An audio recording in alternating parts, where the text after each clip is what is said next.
Alright, so with that out of the way, self-promotion all done, explanations out of the way, let me turn the volume down on my TV. It's a little loud. It's in my headphones, though, so y'all don't have to hear. Oh, that doesn't turn it down. Neat. So it's just gonna be slightly loud for me, I think. That's not the end of the world. I'll free one ear from my headphones to hear the notifications. If anyone wants to hop in, this is a live stream after all, just mention it in the chat. I'm gonna put my Switch friend code on the screen profile. Here we go. There's my Switch friend code. Let me type that in the chat so you all can see it. SW83705817119.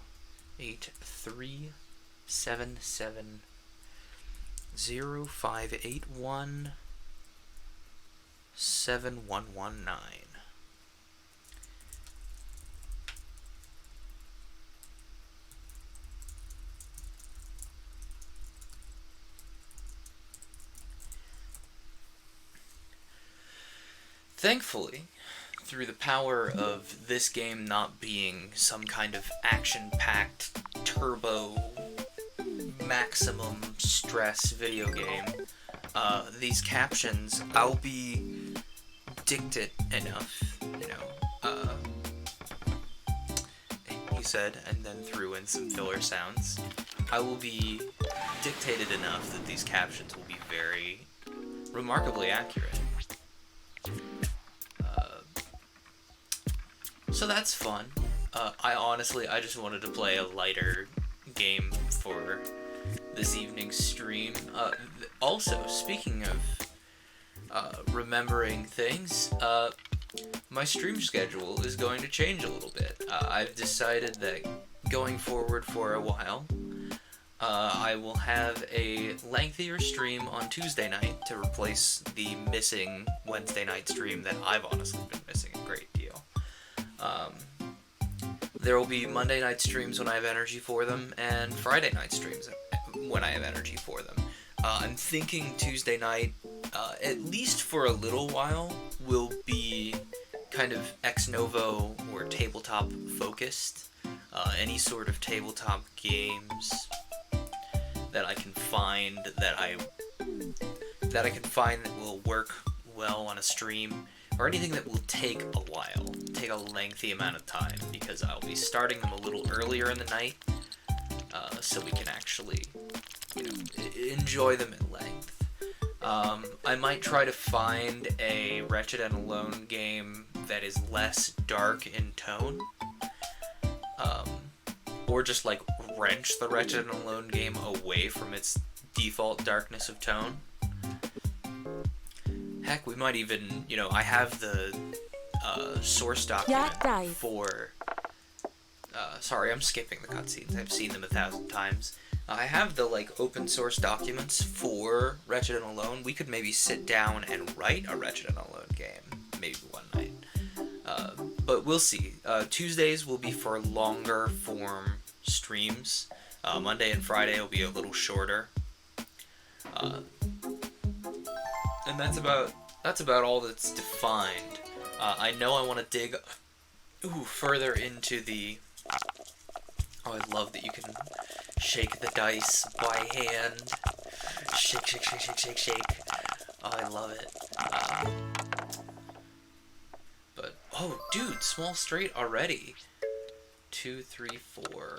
Hang on, let's keep that 1, because they're the same amount of points anyway. 1, 2, 3, 4, and we'll roll for a 5 and see if we get it. That's a 6, that's close. So this is Yacht Dice, better known under a copyrighted name, but they couldn't call it that for obvious copyright reasons. I'm really impressed with the accuracy of these captions, by the way. I've been glancing down at them, and they're in the bottom right of my layout right now.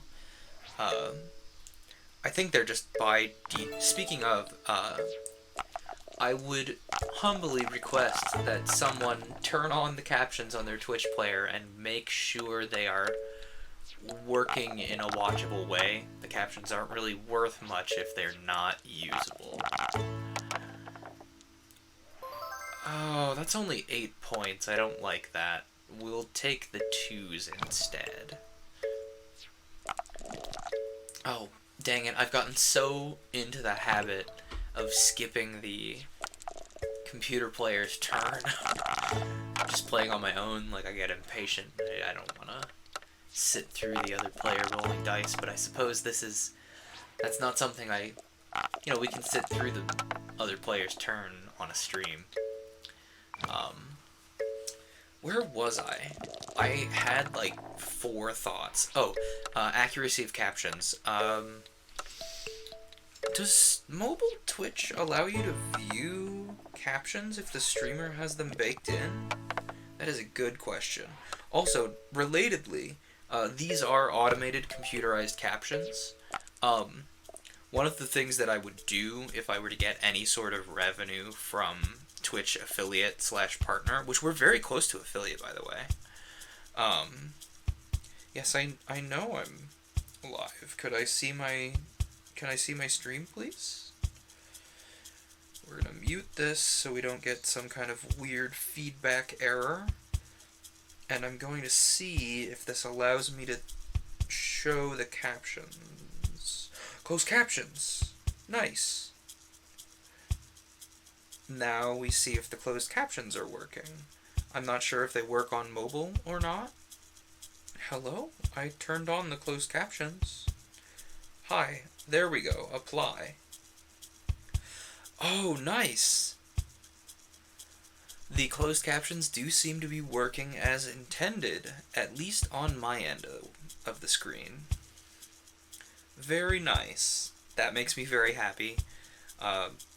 As someone who streamed reading books for a very long time, accessibility is the accessibility of the story I'm telling is very important to me. We want a small straight, so 3, 4, 5, 6. And I did my best to get that sort of. Ooh, I'm taking choice on this one. I'll explain the rules of Yacht Dice here in a moment, but I have to finish my thought first. I did my best as far as accessibility went with paper cuts, in that I would link the book that we were reading at the beginning of every stream that I could, and it's in the description for every VOD, and it's in the podcast description for every episode of the podcast, so you can read along if you're the sort of person who needs that. You know, you have trouble processing audio, or you need something for your eyes to focus on so you can remain engaged with the story, that kind of thing. Trust me, I know where you're coming from. Sometimes I have to look up transcriptions of podcasts just to keep my eyes engaged, so I am engaged in the story, or do something idle with my hands, like run through my Animal Crossing dailies, or that sort of thing. I cannot just sit and listen to a podcast unless I have deliberately tuned my focus in like that. So I definitely understand the need for captions. And once Papercuts returns, after all the episodes are finished posting to the podcast feed, once Papercuts returns and I'll be reading live, I will be working out a way to capture the screen from which I am reading. 2, 3, 5, 6 makes it likely for a small straight, he said, and then did not receive a small straight. Oh, nope, I lied. 4. Okay. So we'll take those 15 points. But anyway, I do my best with accessibility, and one of the things that I would do with revenue from affiliate, since I am gainfully employed and rather well so to speak, I have a job and I enjoy it and it gets me a steady paycheck. So any revenue from affiliate would just be funneled back into improving the stream, and one of the first things I would like to purchase, so to speak, for the stream is... oh, my brain fell out. One moment. One of the first things I would like to purchase, so to speak, for the stream is live captioning.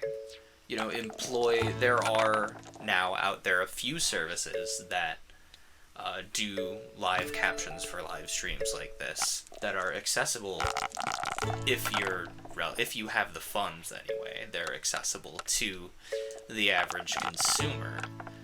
And I think I might take that 13 because I've already got the 1s up there, and I don't think I'm going to get more 5s, so we'll take the full house points. It's accessible to a moneyed consumer, shall we put it that way. So if I were to ever receive any sort of revenue from Twitch, it would go into captioning payments. We'll save these 2s for a 4 of a kind or a yacht. Oh, well, speaking of 4 of a kind, let's see if we can roll another 2 with our last throw here. Nope, but we got a few more points. But that's part of actually why I'm pushing for affiliate. It's not inherently that I need the money or anything, but there are some features that I would like to add to the stream, or features that Twitch enables when you reach that level that I'm looking forward to. For example, channel points.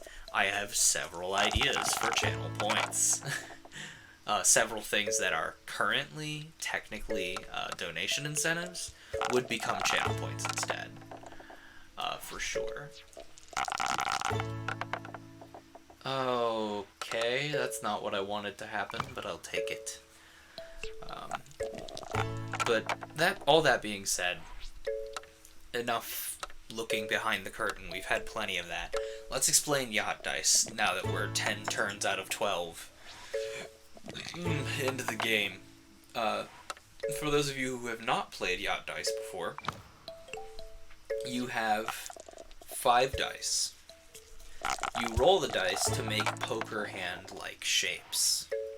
So, for example, 5 of a kind is a yacht. 5 of a kind here at the bottom. Well, it's a little easier to direct my point once we finish this round.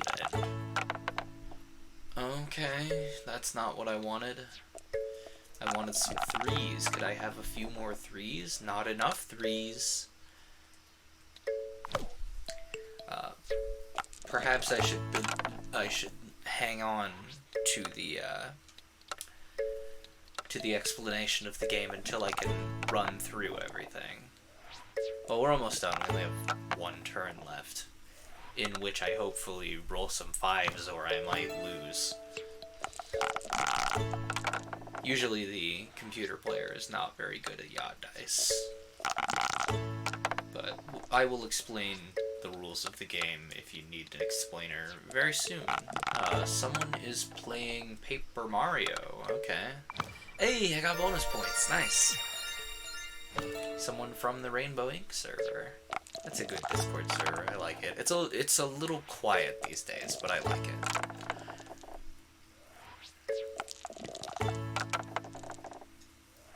Yeah, several times they could have held on to some numbers there, but anyway, now that we've completed a round, let's play again and let me explain. So, it's based around rolling dice to make poker-shaped hands. And I say poker-shaped because they're not technically poker hands, but they're clearly inspired by poker. Okay, so let's look here. Aces, it's the total of all your 1s, as it says on the screen. So on with 2s, 3s, 4s, 5s, and 6s. And it totals up however many of that number you have, and it gives you that many points. So if I were to get 3 2s, I'd get 6 points. 3 3s, 9 points. 3 4s, 12 points. 3 5s, 15 points. 3 6s, 18 points. points, that kind of thing. And if the top half of this column adds up to 63 points or more, you get 35 bonus points, which is kind of slapping. It tends to win games if they're close. Choice is just it throws all the dice you have into your points. This is when you feel you don't have enough of a single number for this top half, and it doesn't match any of these lower half shapes. First shape is 4 of the same number. 3 of a kind and 2 of a kind is a full house, as in poker. Small straight is 2, 3, 4, 5, or 1, 2, 3, 4 type thing. It's 4 numbers in a row. Large straight is 5 numbers in a row. We're aiming for small or large straight right now with 3, 5, and 6. There's a moth. It's gonna distract me. I caught the moth. Y'all, I caught the moth. Let it go. I don't know where it went. Goodbye, moth. You escaped. Anyway, we're aiming for a small or large straight. Yacht is 5 of the same number. So, 4, 5. Okay, small straight. So 3, 4, 5, 6 is another small straight. We'll see if we can get a 2 here. No dice, just a small straight. So we take the points for small straight, and it's always 15. Large straight's always 30. Yacht's always 50. Full house and 4 of a kind vary based on the numbers that are involved. Let me tilt my camera down a little bit. We've got a lot of voided space up at the top there. The computer player is not particularly good at the strategy of Yacht Dice, in so much as there is technically strategy in a game based so heavily on randomness.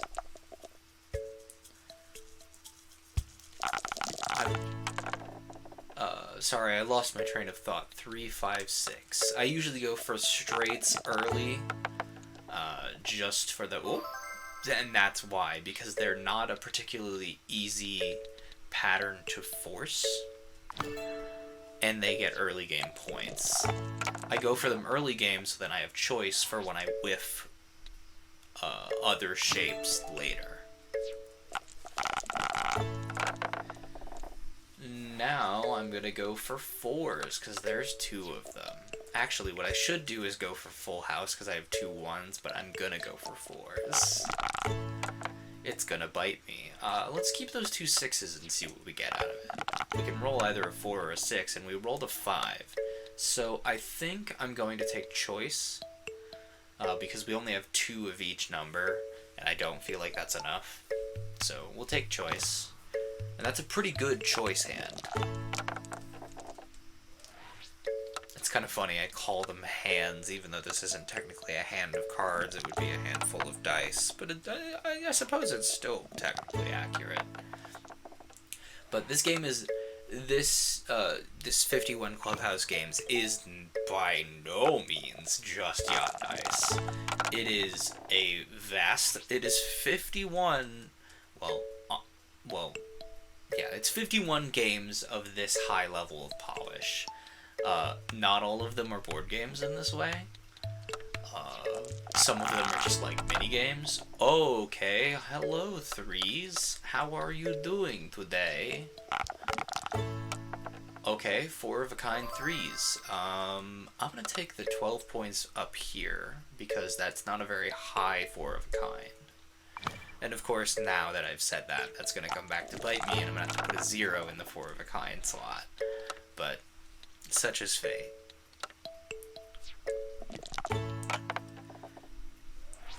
Yeah, so long as I, think about the words I'm saying and don't get stuck on filler words and kind of have enough thought to enunciate my words properly, this is really good captioning for what it is.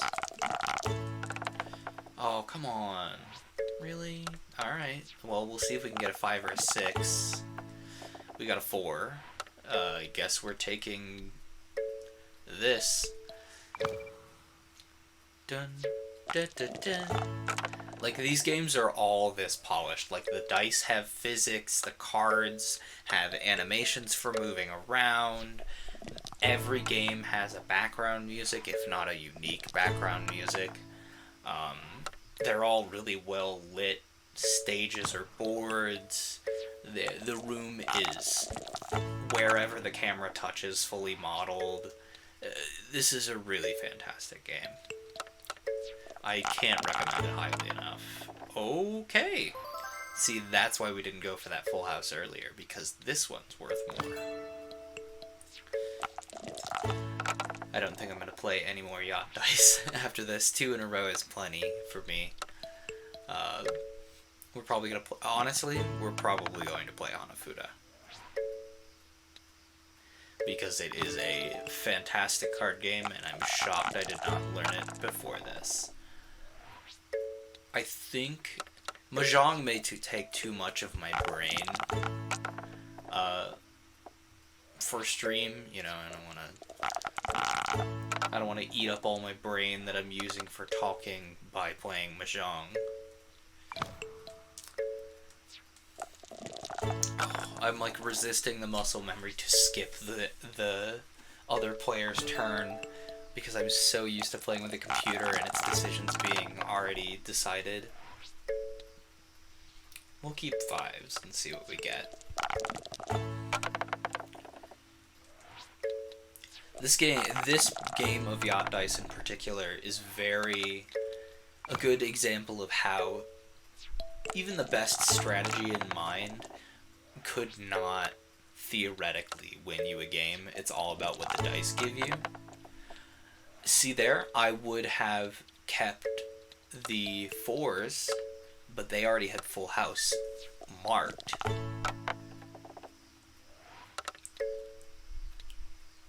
See there, they get more points than me because they have more 6s.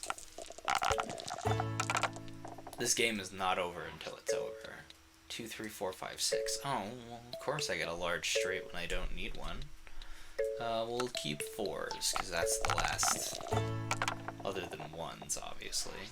Speaking of 1s, I guess we'll keep that 1 to see what we get. Ah, nothing.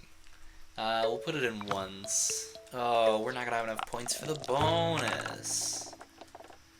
The bonus. Dun, dun, dun, dun, dun. Yeah, the music can get a little like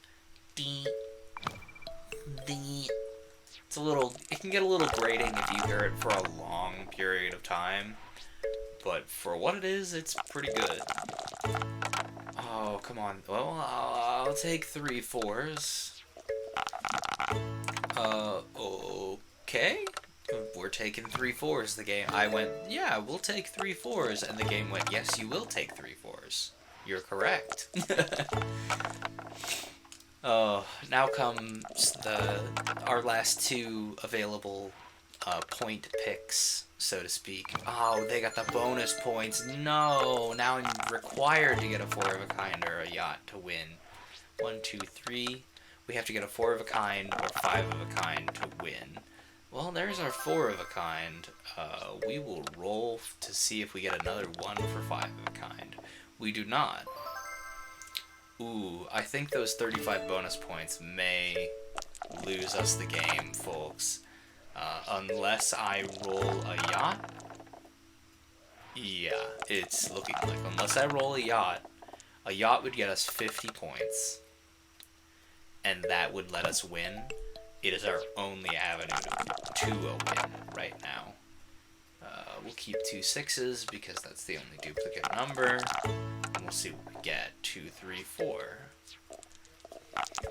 Come on, 6s. None of those are 6s. We lose. Apology, I'm skipping the last turn because we've already lost. Does not matter. Which is surprising because I tend to win Yacht Dice pretty frequently. Let's see if my feeling of winning Yacht Dice very often is correct. If we look in the game info, it will show you... no it won't. It will show you your win-lose streak somewhere. Ah, here it is. Well, it's the recently played win streaks. There's a... Ah, here it is. on this screen, the home screen here. 23 times, and 16 of those times I won. So it's better than 50-50. Let's play Hanafuda. Hanafuda is a little more complex. It reminds me of Canasta played with a non-standard set of playing cards. Hanafuda. I'll let the cutscene play out so you can understand the game a little bit. Can't go wrong with the traditional Japanese card game. No, we I can't. like the card designs. You got every month here. Yeah, we do. I'm a January man. Pines and cranes are very in now. Okay. Ew. Give me February's plum blossoms and nightingales any day. February's card is plum Whatever month you like, blossoms. each one has 4 cards. Some cards are definitely better than others. Not naming names here, you know who you are. Personally, I like the August designs. We're looking to match cards from the same month. Or the chrysanthemum designs. Although I will admit my favorite light card is the cherry blossom card. So as you can see, this is a hand builder type game. Canasta, gin rummy. There are Certain other cards games. make special sets for more points. Yeah, I know. Hey, I wanna guess see poker, something cool? kind of. Sure. Check out the December Polonia card. This is a really cool fact. Wait, does that say Nintendo? It's true. They've been making games for longer than you might have known. Nintendo still makes Hanafuda cards, by the way. I was looking into getting a physical deck of Hanafuda cards. Nintendo is still a manufacturer. Like, I did not know they stuck to manufacturing Hanafuda cards. Okay, let's play a shorthand on a lighter difficulty just so I can explain a little more in depth. And then we'll crank the difficulty up and play longer rounds. So Hanafuda is a little bit like poker or gin rummy or canasta or I guess euchre, kind of. I don't play a lot of euchre, so don't quote me on that last one. It's a hand builder and you're trying to get more points. Each set of 4 cards is a season. I tend to not remember which season is which, I just know which iconography goes with what. So, for example, one of the winning hands is Cherry Blossoms, and the socket is the Cherry Blossom light card, this guy here, and the Seeds card, the final one in the set, or not the final one in the set. Yes, the final one in the set? Maybe. Don't quote me on that. Actually, let's look at the cheat sheet, and I'll know. So, the last card in the set for September, the chrysanthemums, is called the sake cup. And the sake cup with the cherry blossom light card makes for cherry blossom viewing. That's a 5-point hand. So, of course, we're going to take the cherry blossom light card. If you get 3 lights, the cherry blossom light, the Polonia light card, and let's say the August light card, the moon, that's 3 lights. That would get you 5 points. And there are hands other than the lights that get you points. Like there are specific seed cards that have a boar, a deer, and a set of butterflies on them. And that's a hand called Boar Deer Butterflies. If you get 5 poetry slips, these guys here, you get points for those. I think it's 1 point for the number of poetry slips and then 1 for every extra poetry slip you have. If you get 10 chaff cards, so like this one here, that's a chaff card, the one I have highlighted in my hand. If you get 10 of those chaff cards, you get a single point. If you get 5 of the seed cards, like this one, you get a point. It's a lot easier to remember than you think. You want to select cards with more complex art. It's easier than you think to get started. It has a surprisingly high skill ceiling. So, my thought process is, I'm going to take the Cherry Blossom Light card in hopes of getting the sake cup, which the other player just got. So now I have to keep an eye out for any cards with these hills. I think they're literally grass, but I call them the hills cards. You need to keep an eye out for that, because if the other player picks up the moon, then they get moon viewing. So I like to block cherry blossoms and hills to avoid getting caught, the other player catching moon viewing or cherry blossom viewing. Other than that, I tend to aim for poetry slips because they're a very easy win. It's also tradition to slap the Hanafuda cards onto the table to make a loud slap noise. You place a card to take a card. You place a card onto the table to hopefully take a card if you can. And then you draw a card, and if it doesn't match anything on the table, you put it on the table. If it does match something, you get the card it matches. Like right now, we're getting the Willow, Light, and Poetry slip. See here? Those three birds just came onto the table. Despite being able to get the deer for Boar Deer Butterflies here and play a poetry slip, I'm going to play this Suzuki Grass card to not let the other player potentially get moon viewing.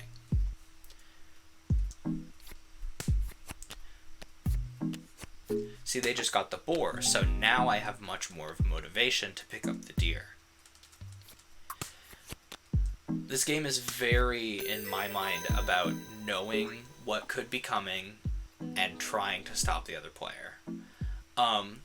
If you finish a hand and you feel that you have a good chance of finding another hand to finish before the other player, you can koi to double your points. Now, they only have 4 chaff cards, which you need 10 of to win. They have 1 poetry slip, which you need 5 of to win.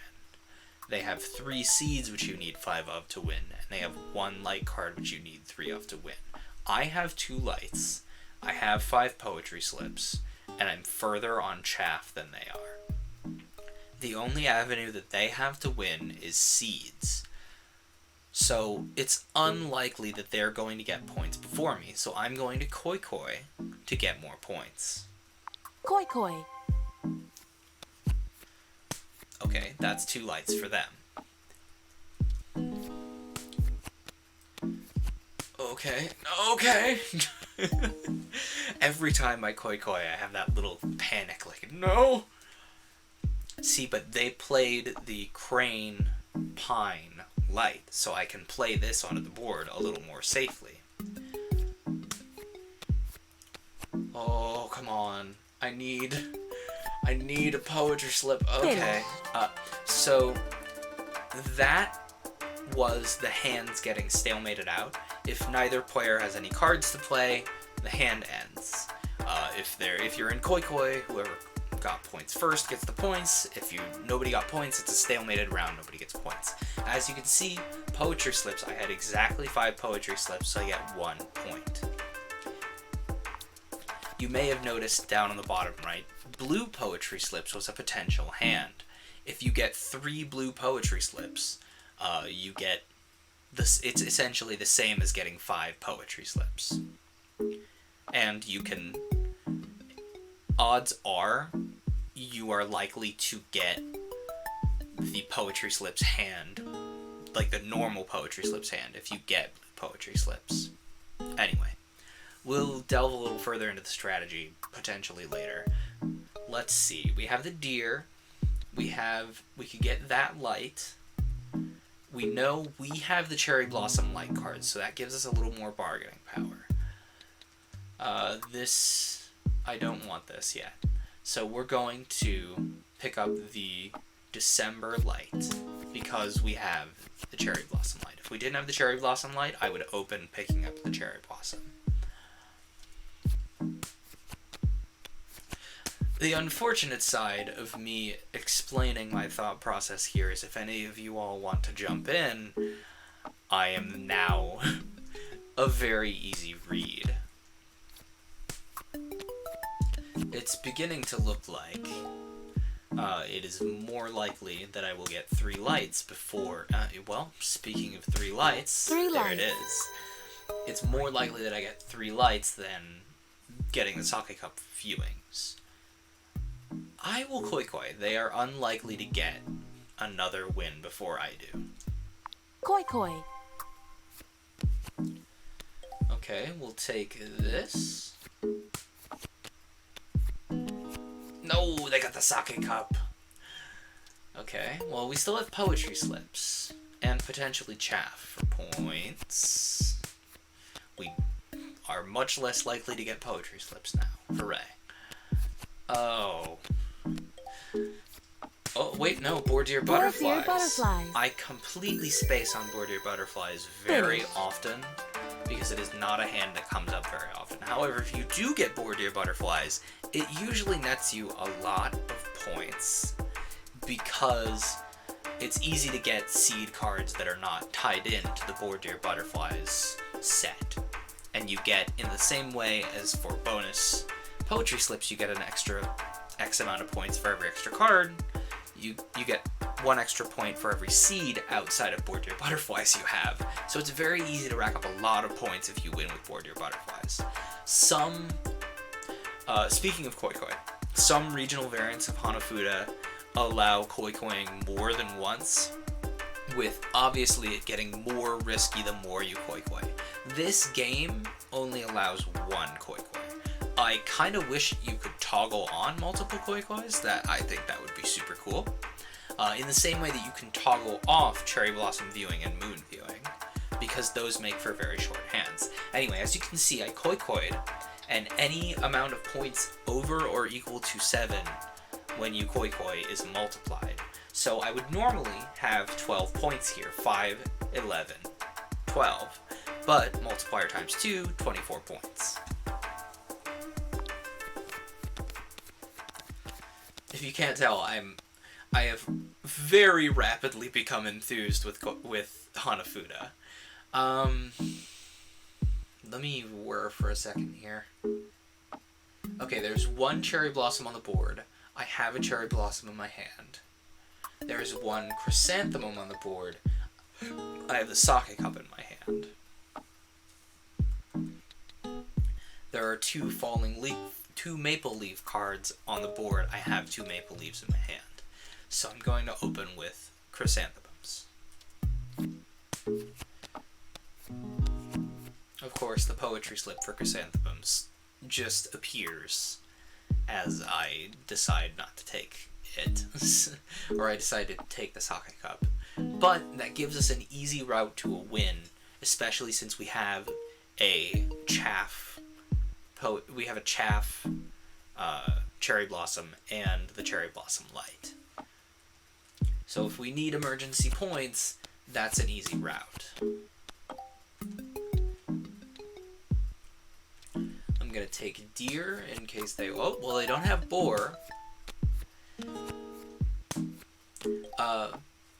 That red willow card that looks a little bit like a cave, that is the 1 card that was not like an abundantly obvious design to me. So it sticks in my brain despite being only a chaff card.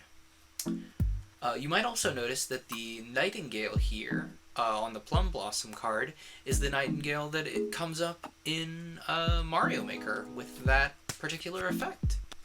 That is on purpose because Nintendo has been a manufacturer of Hanafuda cards for a very, very long time. Okay, I'm uncomfortable with how many poetry slips they have, so I win.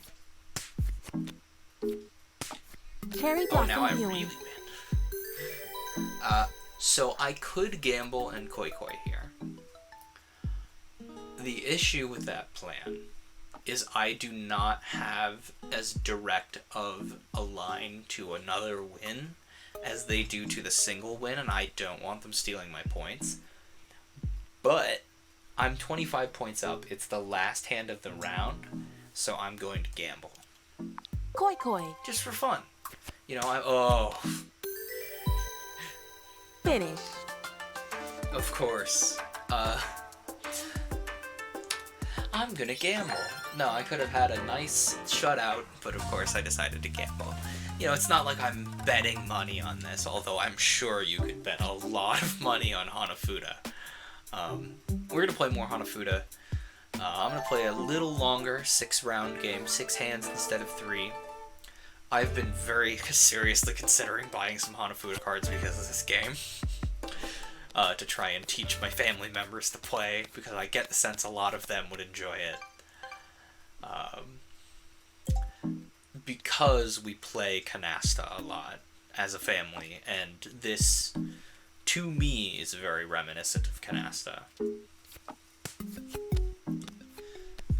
I should say played canasta a lot. It doesn't come up as often anymore, although given the current state of the world, it does come up more than you'd think. I am taking the moon. The moon is mine now.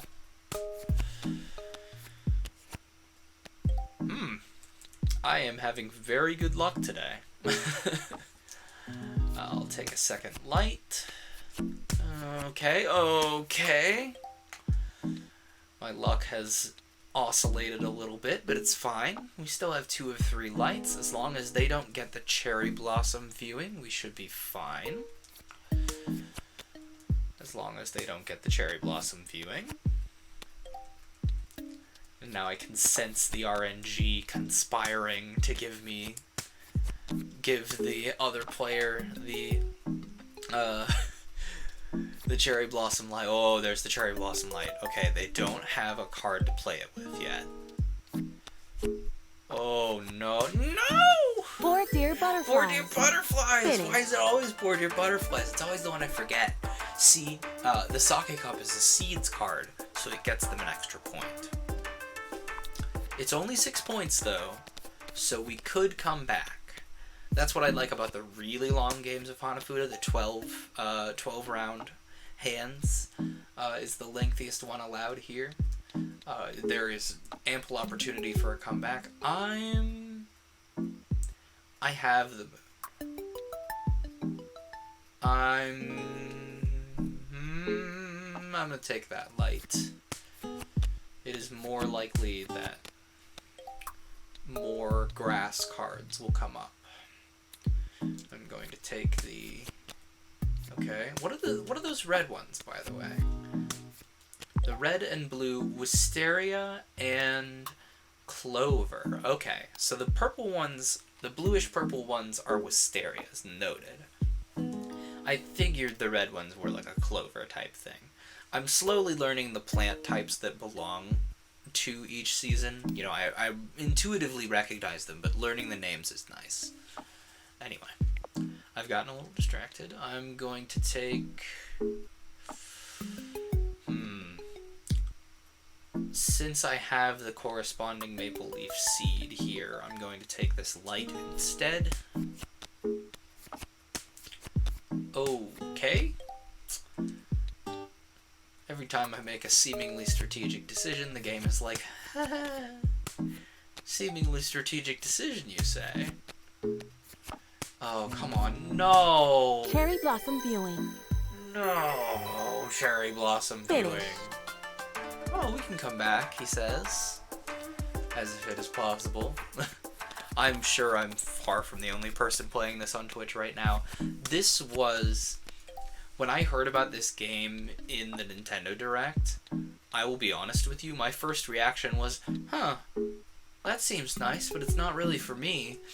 And then I watched someone play it, and I went, oh no, I do want this game. I'll be taking them. I have the deer. No poor dear butterflies for you. Oh, obscure rule that has not come up yet. If 3 of the corresponding season's cards are on the table, and you play the 4th, you get the whole season. So, like, if this cherry blossom was on the board, and this cherry blossom was on the board, and that poetry slip was on the board, and then I played this, I would get all 4 cherry blossoms. speaking of cherry blossoms, they have the sake cup, so it may not behoove me to play the cherry blossom light, but I'm going to because it's going to net me that poetry slip. And that's why.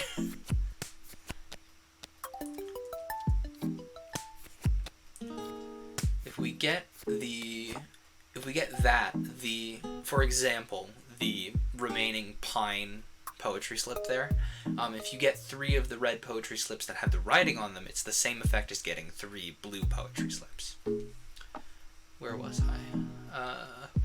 We'll do this. Okay. Well, I at least have that. Oh, see?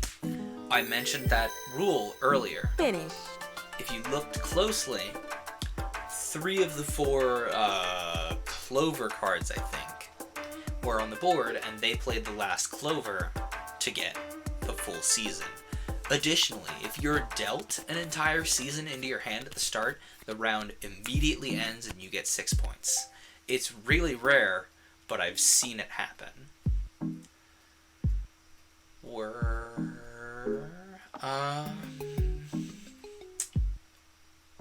I have 2 lights I can play out of my hand, 3 poetry slips I can play out of my hand.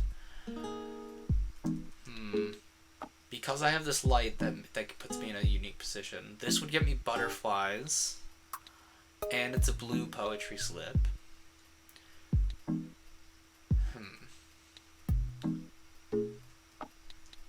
Let's do this. Now if we can get that cherry blossom. Okay, so we have a clear path to 3 lights here, because we have 2 lights in our hand and 1 light on the board we can pick up. I like those odds. I'm going to pick up the willow light, and then accidentally basically ruin my chances of playing the moon here. We're going to pick up the, what's this one called? Hi, I would like to know. Paulownia light.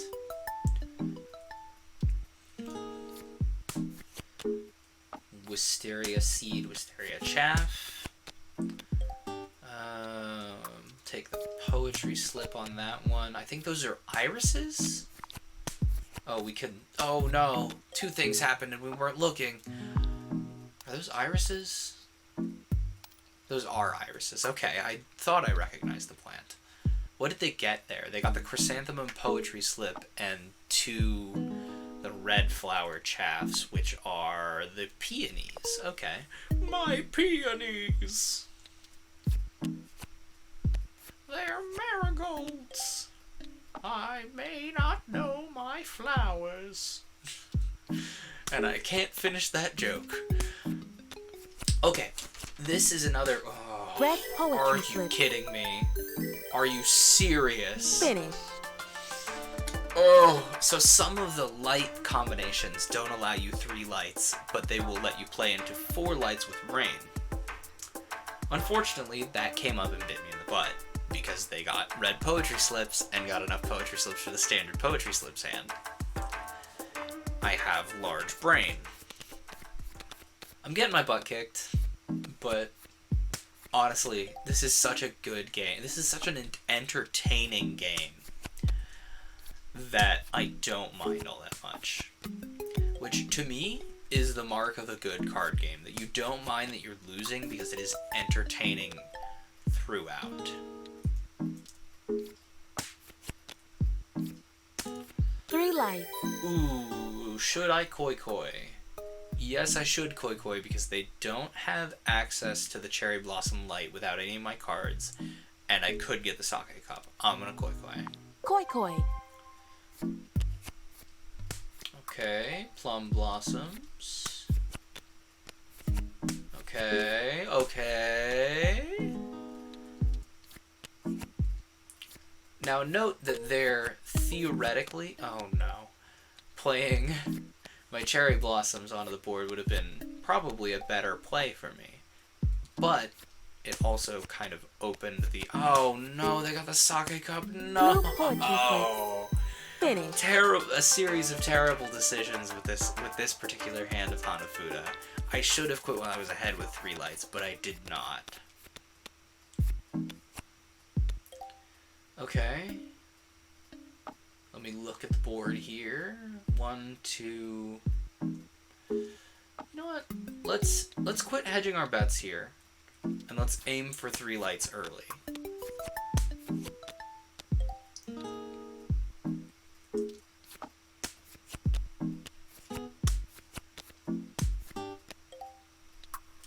Plum blossoms. Wisteria. That is wisteria, right? Yes, wisteria. Okay, so see, the sake cup is on the board. They have the moon, I have the cherry blossoms. Whoever gets the sake cup first wins, because this is the last round.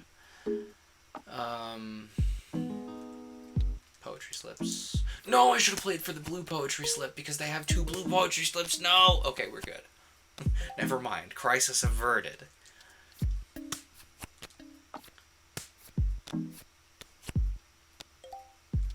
Clover slip. Okay, I should not koi here. I should not koi here. It is a terrible decision, but I am 41 points down. And this is the last round, so I'm koi-koing. Koi. And it may resolve in my favor. It also may not resolve in my favor, judging by the way the cards are treating me. Come on.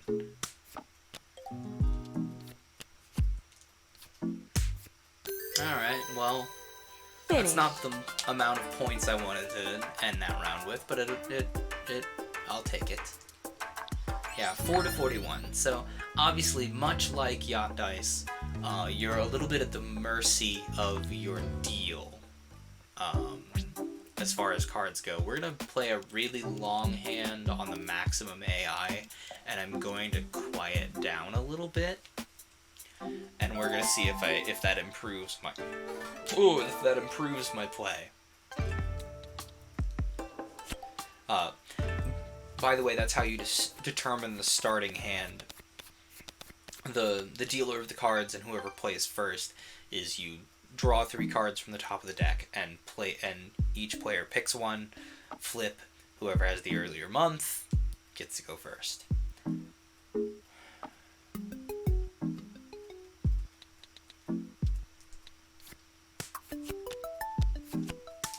Okay.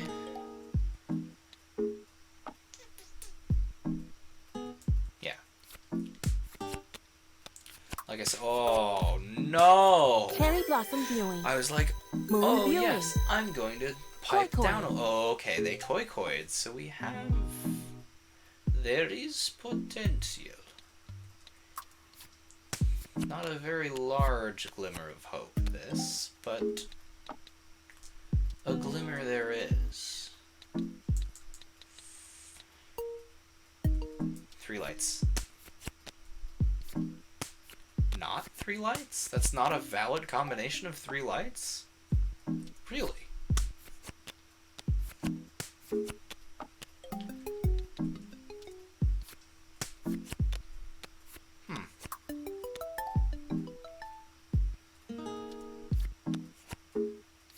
Boar deer. No, they have the boar. I was like, oh yeah, boar deer butterflies. No, that's not the case. No! They got more points! They did the koi correctly. Yeah, you get a ton of points for having both cherry blossom and moon viewing. Doubly so if you koi. Okay, they have the opening. Okay, of course. That's what I would have done too. They have the opening play here. I'm gonna play the grass chaff onto the board. So, obviously, I'm zeroed in on the sake cup because I have the moon. There's the sake cup. Moon viewing. This is so early in the hand, I am willing to gamble. Koi. I have more chaff than them anyway. So obviously I can't get boar deer butterflies, but I could get seeds, so it's worth playing. I was hoping to have a little more access to more poetry slips, but well, we take the cards that are dealt. you know? Nice. That's a few more points than I would have gotten initially. So that brings me a little closer. See, 14 and 22. This sort of balance and comeback, you know, the whole game is up in the air until the last hand with these really long, you know, 12-round games of Hanafuda. I'm gonna do this first.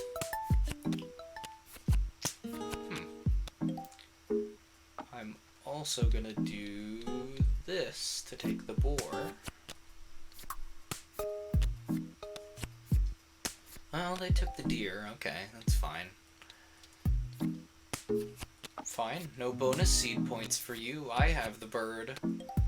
Oh, really no bonus seed points for you. I have that too. I mean, I also already had the boar, so no bonus seed points anyway. Light.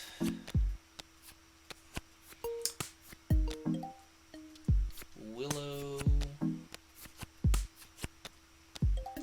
Play this chrysanthemum on the board.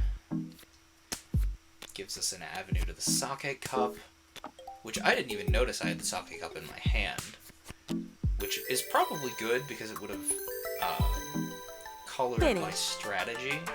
As you can see, I had no cards left in my hand, so I could not koi-koi. But I got 2 points anyway. And because I won last hand, I get to go first, and that gives me a distinct strategic advantage. I'm going to do this.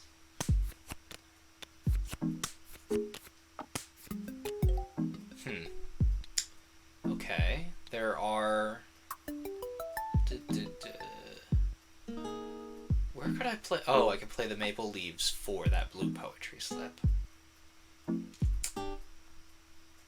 I think I will. Looks like that worked out for me. At least for now. Okay, they have that blue poetry slip, so I don't think running for blue poetry slips is advisable anymore, but I could still run for standard poetry slips. You'll have to excuse me if my voice gets tired. I am not as much of a marathon streamer as I was several years ago. Finish. So my throat gets a little tired, and I'm kind of stretching my head upward to look at the screen. The switch is on instead of the television being placed right here anymore. Okay, well... Ooh, I like this. I like the look of this. I shouldn't get my hopes up, but I do like the look of this. And this is why. Cherry Blossom Viewing. Cherry Blossom Viewing. I'll koi-koi because I have 2 poetry slips. Koi-koi. I have 2 poetry slips and there are 2 more in hand, so... You know, it seems obvious to koi-koi. I'll be taking that nightingale, please. Also that poetry slip, please. Yeah. I should know better than to be so cocky about winning, because of course it's gonna come back to bite me. That's how it works. See, look at that. We were within 1 point of each other, and we're halfway through the round. If this were any shorter game of Hanafuda, we would be... You know, this would not happen.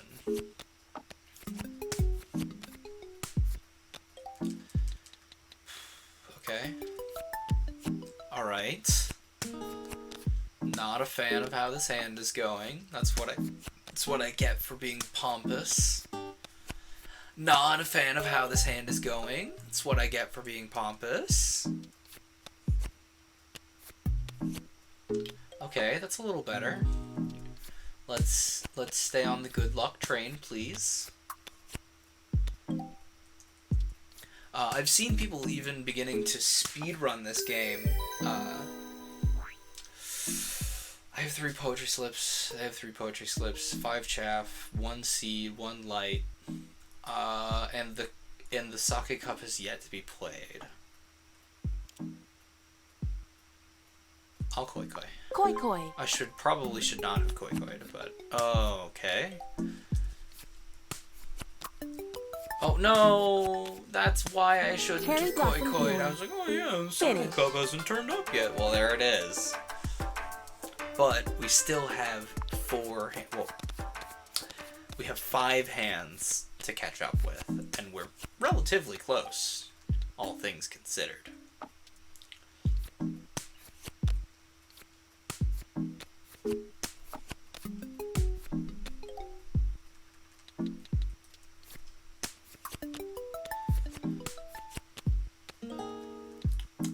Okay, alright.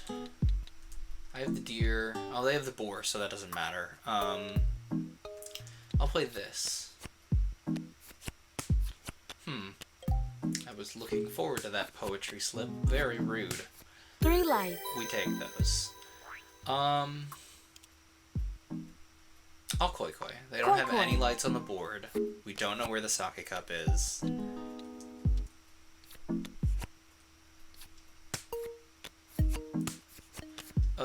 Okay, they have 1 light, but we still don't know where the sake cup is. They could pull the sake cup. What's the remaining blue poetry slip season? Let's see if I can remember. Okay, so we have Chrysanthemums is a blue poetry slip. Maple Leaves is a blue poetry slip. Maple Leaves is either Wisteria or Clover. The remaining blue poetry slip is either Wisterias or Clovers. I'm not going to look, but I'm going to play Wisterias in case I am correct.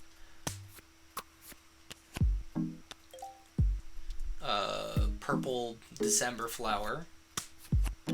Cherry blossoms. Okay, well, there's the sake cup. Oh, no, wait. This is a 3rd blue poetry slip, so we still get our points here. And they don't have anything in their hand anyway. So, 3 blue poetry slips are on Maple Leaves, Chrysanthemums, and Peonies. Noted. Blue poetry slips. See, and just like that, Finish. we have either caught up or surpassed the existing score. Because blue poetry slips is a very high scoring hand because it's very easy to get extra poetry slips or extra points. 3 lights is a very high scoring hand because it's 5 points. And poetry slips on top of the colored poetry slip hands are worth quite a bit. Hanafuda is a very fast scoring game that is equally frustrating to win and to lose. And that is why. Those 2 aspects are what remind me most of Canasta, and I think part of why it has stuck to my brain. Because I grew up playing Canasta. I played Canasta with my grandmothers on both sides, I think. Although much more with my dad's mom. Red poetry Red slips. poetry slips. Don't get that one often because you have to get specifically the poetry slips that have writing on them. We'll koi-koi. Koi koi. But I played a lot of Canasta in my youth, as the kids say. Alright, I'll take that. And Finish. Hanafuda being a very mechanically similar game, activates my brain in a very pleasant way. And so I am something interesting that I've learned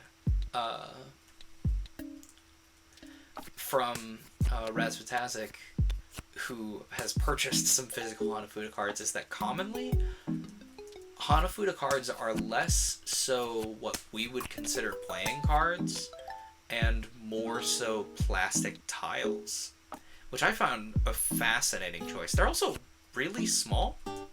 Like, they're little bitty, like the size of the palm of my hand at most, in comparison to a standard American playing card. 3 lights.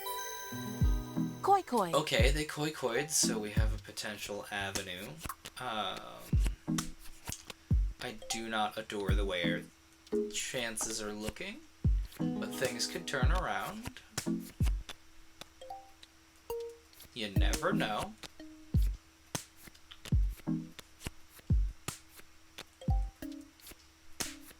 And that's what I mean. Chaff tends to come in with longer hands because you need 10 of them. I will take those points. Especially since we have doubled their score.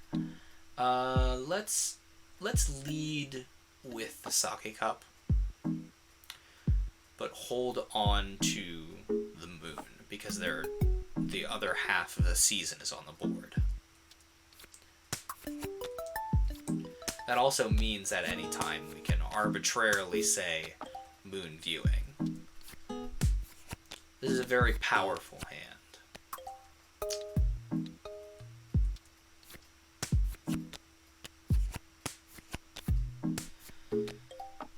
And I've been forced into my power play early. Moon viewing. However, you know, I don't have very many poetry slips, and if the third written poetry slip comes out, they could get red poetry slips. That being said, I'm very far ahead of them, so I'm going to koi koi. Koi koi. Oh no! Red poetry slips. Finish. Okay, well, we still have a lead, but it's much closer now. And it's going to remain closer because they get the opening play. Why they did not take the sake cup makes me nervous. Makes me think they have the other chrysanthemum card.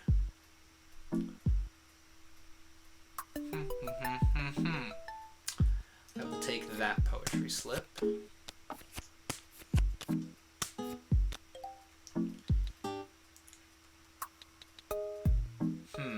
Okay, poetry slip. Moon. They seem relatively assured in the fact that I cannot get moon viewing, though, which is uncomfortable. Oh, no. Okay, alright. Okay. Koi koi. Oh, cool. Oh, okay. I will take a koi koi. I'm alright with that. No! Finish. There goes my easy win. Still, they have a good shot of. See, this is a great illustration of what I mentioned earlier. You only get double points from koi koi if you make over 7 points. That being said, they still retain the advantage of. Oh, okay. Sounds great. Love it. Oh, love it. The cards are not kind to me tonight.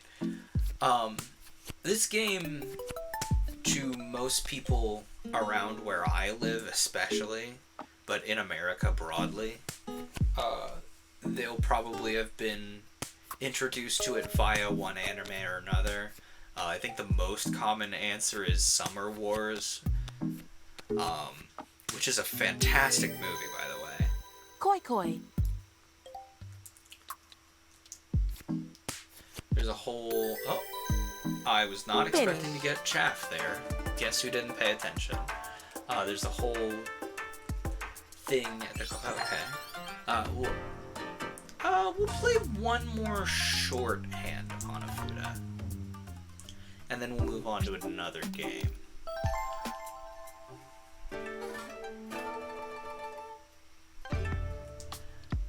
But this is very much one of those games that I'm streaming just because I would be playing it tonight anyway.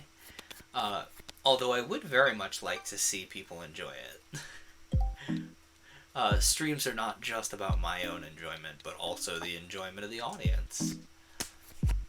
And it's always been that way, with everything I've made for video content.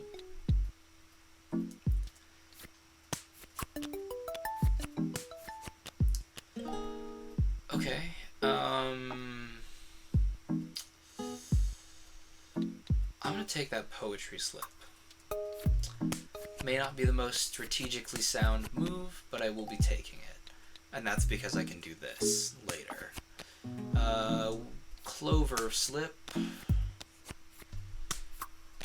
Okay. Alright. Okay. Okay. Finish. Of course they're going to take the points on chaff there. I was much too close to several hands.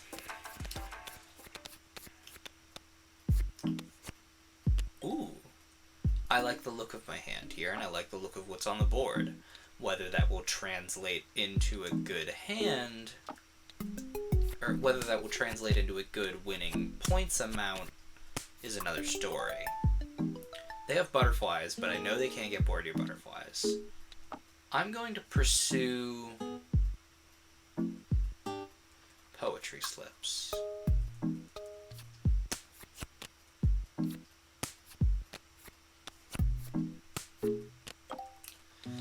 I still have a shot at red poetry slips here, don't I? I have 2 of the 3 written red poetry slips. I also have a very good shot at blue poetry slips, for that matter.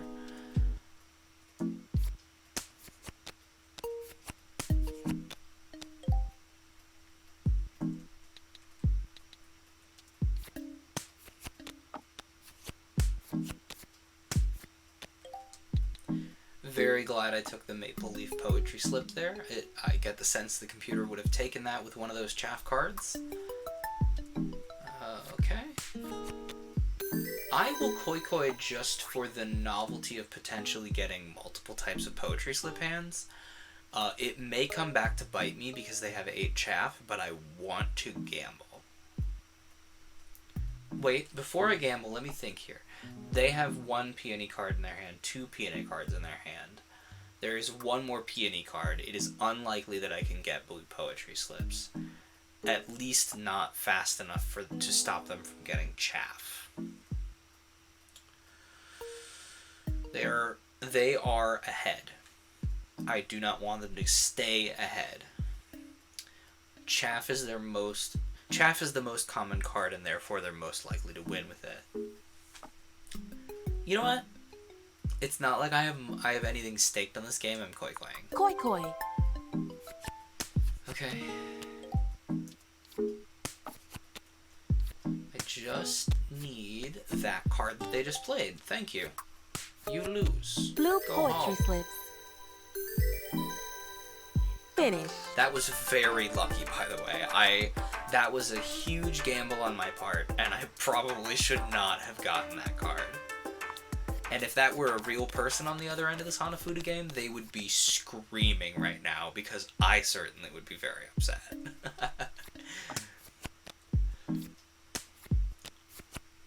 Which, ironically, because of the way Hanafuda tends to play and frustrate, even in somewhat of a relaxed way, it's almost better to play against a computer, so you don't, monopoly some of your friendships. But in that way, I think I would have very much enjoyed this game as a very young person, in the same way that I enjoy Hanafuda. It's a very healthy sort of frustration. Koi. Oh, koi, you say? Oh no. My hubris. No! Finish. I was like, oh yeah, I'll just play Oh! Was this a tie? Or did they just lose on that, incredible hand? Oh no, they won by 1 point. That was a fantastic hand of Hanafuda. I'm gonna take a screenshot of that, because that's a great hand. I'm posting that after the stream. I've been every so often posting these after the stream. I think it's safe for me to open the door just a bit to let the cats back in. I'm sure they're not happy that I have stuck them outside. I usually... Okay, boys, you can come in. I usually leave the door closed as to not annoy people with my very loud stream voice. Let's speaking of games that frustrate in a very potentially safe way, Last Card, which is this game's version of Uno. I'm not playing it on Impossible. Not on stream. Let's look at the intro cutscene. Even though I've seen it already. Give my voice a little break. Where's my water? This game is I don't like have any life. water. In what way? Because sometimes you gotta throw it all away, just on principle. Oh, you mean you win by getting rid of your hand? Yeah, this is Uno. They just It's a couldn't way of legally striking call back it against Uno. society. Yeah? These opening cutscenes are super cute, by the way. But you got all these possessions weighing you down. Sure. I never noticed that. There's a little, like, rattling noise as the... Life has a way of passing you See, by. listen. I suppose. When the little player tokens rattle left to right. And when This game's all a is said very and done, polished game. You end up holding the bag? Hi, library. Last card! no. There's a weird rule where you have to call out that you have the last card. Don't forget. What do you think, library cat? Last card! Come on. Who are they, your true believers? Come on, kitty. Come on up here. He's like, no, I'm busy sniffing. Nah, they're society, waiting to pounce on your mistakes. Come here. Come here, You kitty forgot cat. the rule! Come on. Life is cruelty. Yeah. Oh, you almost didn't make it, baby. This is Library. He's a good, sweet boy who's definitely not about to eat one of my cables. Yeah. Aren't ya? Look at this boy. Sweet boy. Alright, let's play some Last Card while we pet the cat. Yeah, bonk. He's Biff bonking into my desk. Yeah, bonk Skip. boy. Skip. I was about to say, I thought everyone's turn was about to get skipped. Yeah. Draw Ooh, 3. and that's something that's on in this game is you can stack draw Color cards. change. I've seen it stack up to 9, by the way. We'll switch to this. Draw 2. Hi, library. Draw 2. Yeah, sniff the cable. He Color sniff- change. He sniffed Reverse. the cable.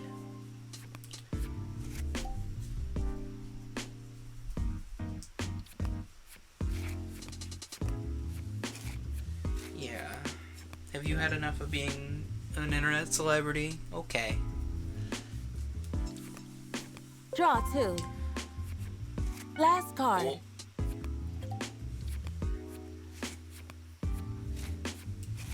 Oh, come on. Skip.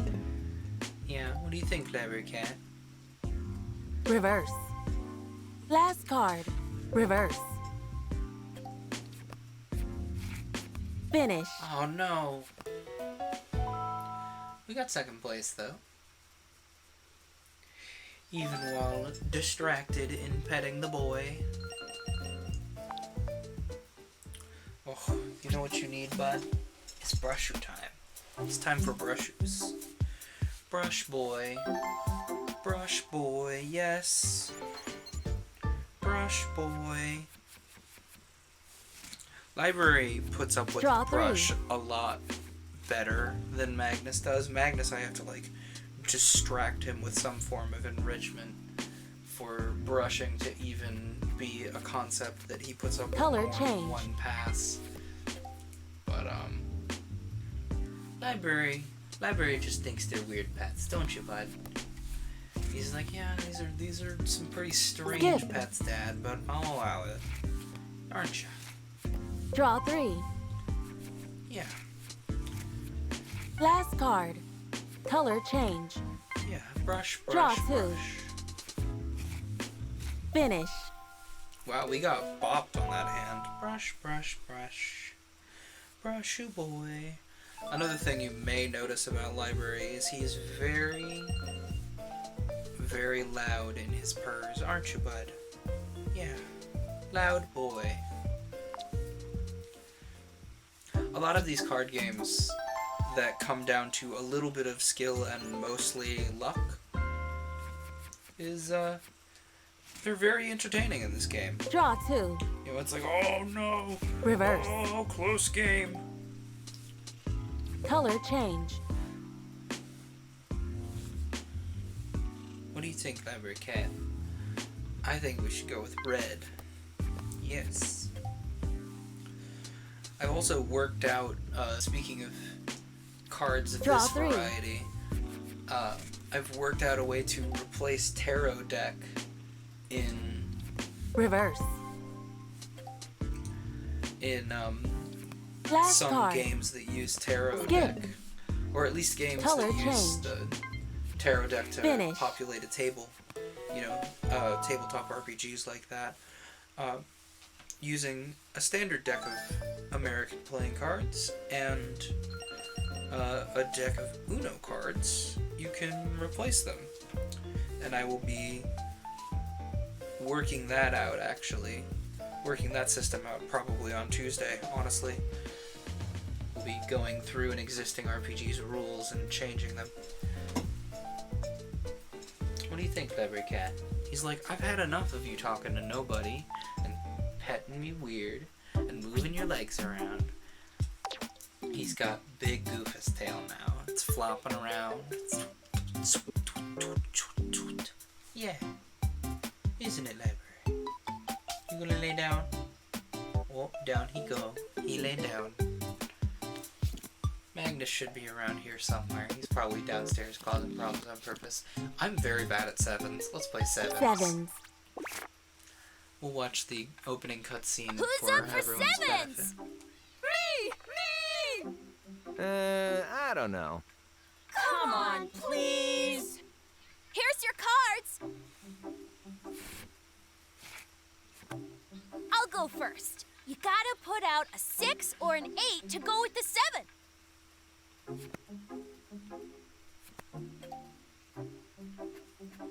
I can't play anything. Pass. I passed 2. Me 3. I think that I will pass. Oh, I can't pass anymore. That's it for me. Is someone holding back the 6 of spades?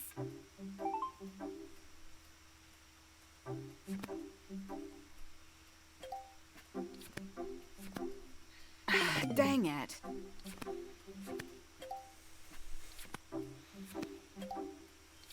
Ha! I win! Of course it was you. Yeah, these little cute little cutscenes that kind of explain the game and a potential strategy. They're really adorable.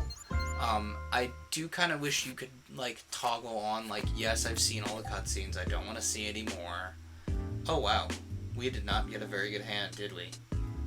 Lots of terminal cards here. Ace, King, Queen, Jack, 2. Honestly, that 9 is our best card.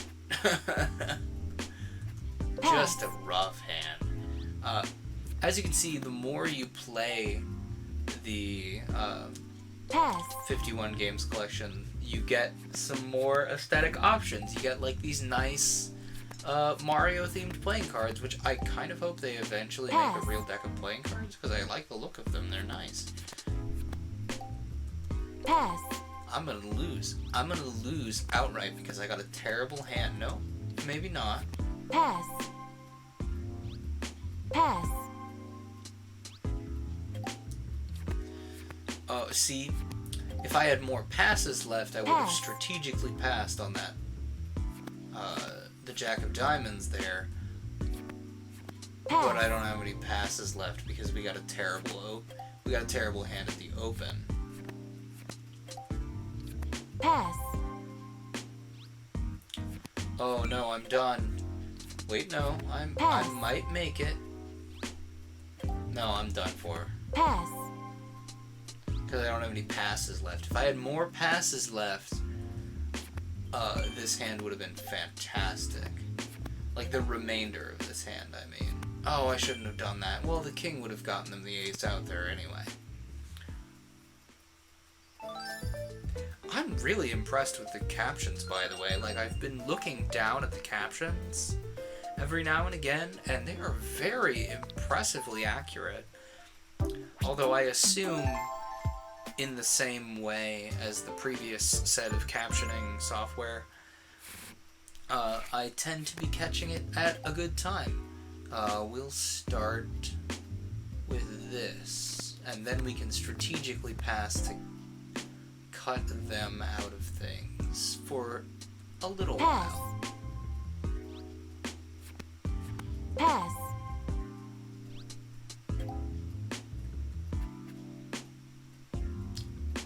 One more. Pass. Pass. See, now we have options. What would be the better play here? I think getting this club is a terminal in our hand, so it'd be good. Yeah. Pass. That 8 and the 5 Pass. is cutting off the spades on both sides, so we'll play the 5 to keep going downward since we have the ace of spades. Pass.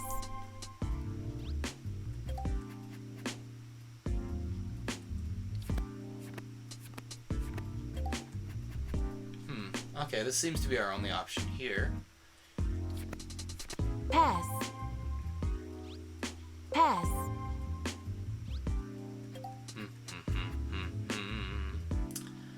I don't think I want to get rid of the ace of spades yet. I'll hold on to that as a little bit of leverage. It seems like I made a good decision there, as this opens that path for me. It also opens this for me.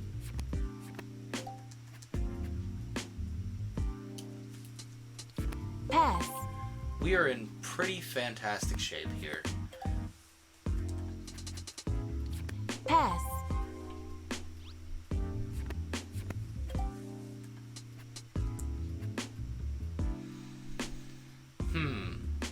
Now, if the middle player there has the king, this ace is going to bite us. If this middle player there has the 9 of spades, then that's going to bite us. I think... let's play the ace and see where it gets us. No! So close to first place. Turns out either of our choices would not have mattered. Pretty close though. Every time you get first place, you get a higher level of AI unlocked. Let's play with the classic designs rather than Mario. Let's bump... oh, you can just turn off passing. Let's see what that turns the game into. Do you just lose when you don't have a card? Let's find out.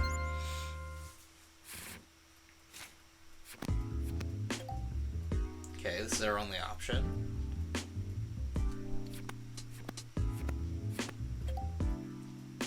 Oh yeah, the game just ends as soon as you don't have a card. That's super hardcore. That makes the game a completely different beast. That's much less fun. Let's turn passing back on.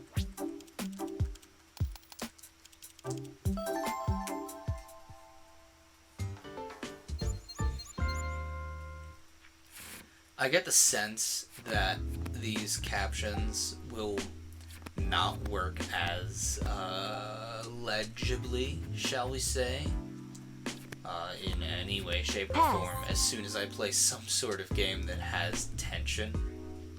As soon as I'm tense and speaking quickly to get my thoughts out, really squeezing a word in edgewise, so to speak, then I think these captions will not be as correct or verbose.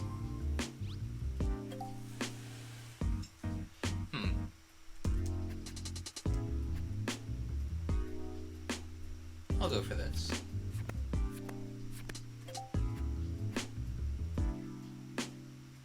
Sure. Pass.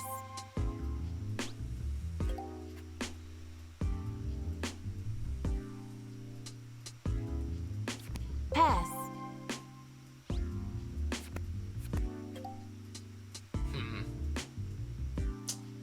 Okay. Alright. Pass. Would I have been better off to pass there? Pass. Theoretically. It could make sense. Pass. But it looks like this is going to eat a lot of my passes. Pass. So maybe not. Uh-oh. Pass. I got a bad feeling about this. Pass. Ooh, zoink Scoob, I got a bad feeling about this. Pass. Please play Pass. it. No. Don't have a 3. No. Pass. Second place again. And lol, internet might blip because mobile app. Still, I'm glad you dropped in, Altier. It's very nice to see you. Usually I'm in your chat. You know, other way around. Oh, I have captions. There's like a closed captioning option on Twitch, which it's in the little settings here on mobile, but you can turn on closed captioning. Like I have captions baked into the stream, rather than, well, like, yeah, baked into the data of the stream, rather than baked into the video. I'm surprised I got to catch you for once. Yeah, usually I wind up streaming when you've got your hands full with stuff.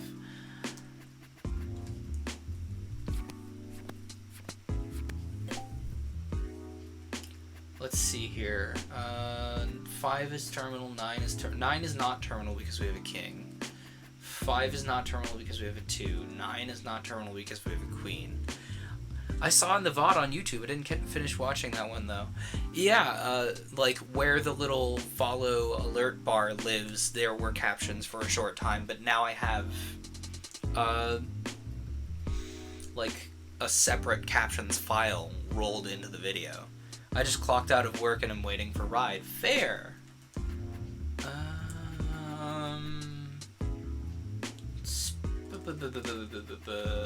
This one.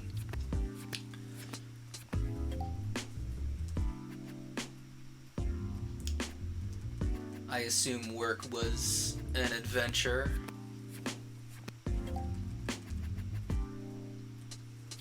Pass.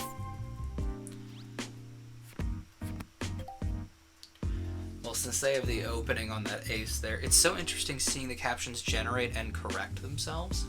That's fair. That's something about this particular captioning method. The Pass. further into the sentence, it kind of, you know, wrenches into the correct direction. Okay. Oh, here comes Magnus. Hi, kitty. Hi, Kitty Kate. This is a lot more context sensitive. So tired today, especially sucked. Oh, that's always rough.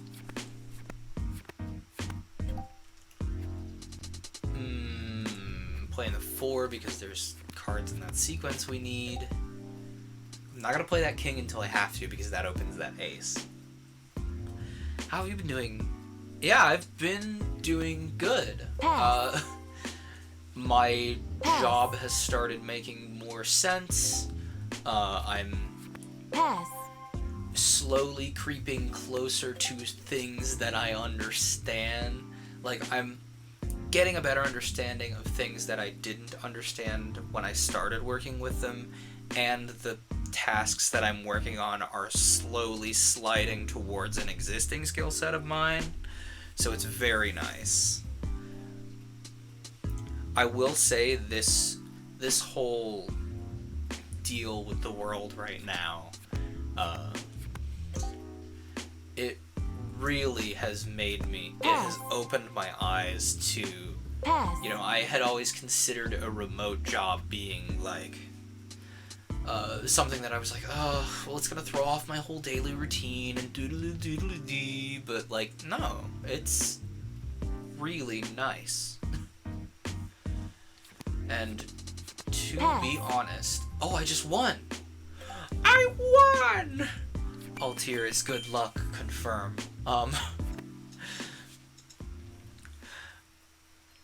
Like, I was always, you know, a little sketched out by a remote job. Like, I felt like I had a mask pog. Yes, accurate. Is that a better Twitch TV emote? Because it really should be. Mostly because it rustles Gutex's jimmies. Which I won't dip my toes into the drama pool on here.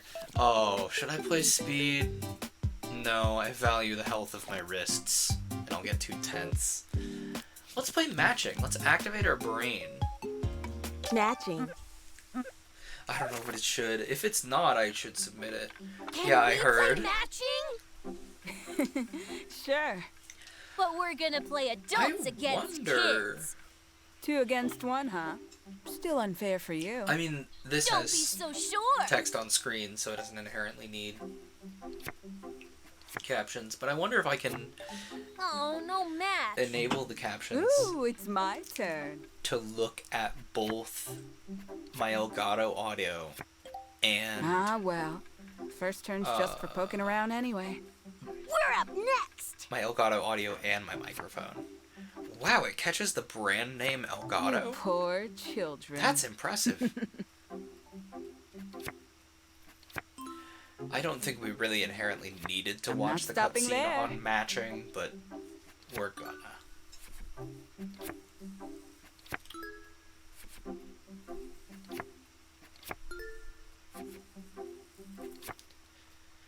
Dun, dun, dun, dun, I'm too scared to remember cards. dun. I'm too scared to remember cards.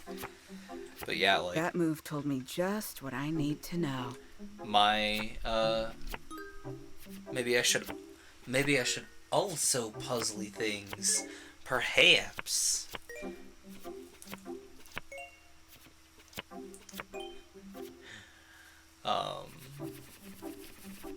God, it's so 3 on 1 scary. next time? I'll still win. Don't bring him into this. I'm gonna play with normal cards, so it's a little easier for my brain, because then I can just remember number sequences instead of Mario characters. The problem is I'm playing against the hardest possible AI, so if you slip up once, it eats you for breakfast. 4, 5. 4, 5, 2, 7. I keep hitting N instead of the spacebar. That happens a lot on mobile. 4, 5, 2, 7. 4, 5, 8, 2, 7. 4, 5, 8, 10, 2, 7. No, 7s! 4, 5, 8, 2, 9, ace. 4, 5, 8, 2, 9, ace. 4, 5, 8, 2, 9, ace. 3, 8. Okay, no, now they know where the other 8 is. No! 10, no! Oh, I'm so rustled, I forgot what I was saying. 4, 2, question mark? 2. No! No! I lose! They know where everything is. 5, 3. Yeah, the hardest AI has functionally perfect memory, and if you slip up more than once, it will eat you for breakfast. Maybe let's play this on a little easier difficulty? But living with spoilers. What's poisonous? Oh my goodness, the captions are freaking out down there. They have approximate knowledge of card things. They have exact knowledge of card things. They have approximate knowledge of other things. Okay, let's try this again. 4, 5. No, they got a 4. Okay. No, what? What? 5, I guess. 5, no. No, dude. No, dude. No, dude. Hello? No, dude. Gotta go ride here. Well, I'm glad you dropped in for a little bit. Enjoy your ride home, and I hope your exhaustion because of work is alleviated. Local man gets destroyed at matching card game for children. More at 11. I'm gonna bump this back up to the maximum for later when I'm playing it on my own. You know what? Let's play billiards. I'm pretty good at billiards. Not in-person billiards. Now that there are no kids around. I'm skipping that cutscene. I'm sick of seeing it. Let's turn it down to amazing for stream. But I usually play against the hardest CPU on billiards. I am good at the concept of billiards. I am not good at physical billiards. In the same way that I am pretty good at the concept of golf, I am not good at physical golf. Something I've noticed about these captions over the previous version of captions is it's a lot better at detecting when I am stuttering the same word over and over. It doesn't try to think, oh yeah, they must be saying something different every time. That's a good opener. That does not, however, tie me into stripes. What would tie me into stripes is syncing this 13.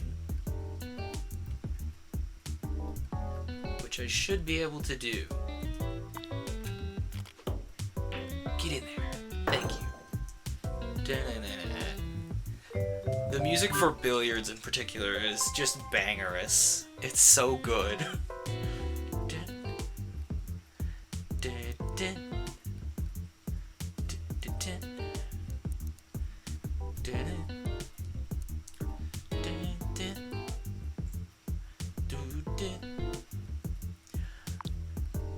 I need to look up the composer for this game. That was such a... No, dude, I fouled!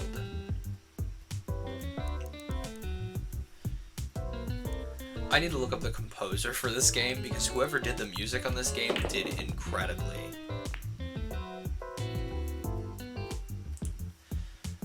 Okay, it wants me to take the shot on 12 here, but I'm gonna take the shot on 10 because it's a lot more direct of a shot. Just gonna give it a little tappy tap. Okay, and that makes the shot on 12 a little easier, I think. We can get a little better angle on it. Would it be easier to go the other way to this side pocket? No.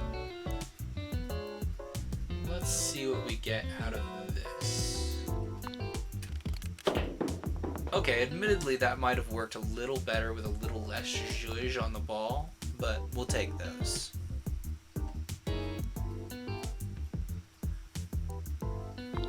I'm surprised it went for usually for my nonsense sound. Wow, the correction on these captions is fantastic. Like, the initial guesses are not incredible, but the correction... This is the Google Speech API? Since when was the Google Voice keyboard this good? Like, no rustles to the... I assume, you know, YouTube uses the Google Speech API. Maybe the automated captions just take the first guess instead of refining over time like these captions seem to. Perhaps. That is an uneducated guess. I have never used the Google Speech API, but if it is anything like speech APIs that I've used in the past, it gives you percentages on the most likely word it heard, and usually if you're going about it the easy way, you just use the highest percent.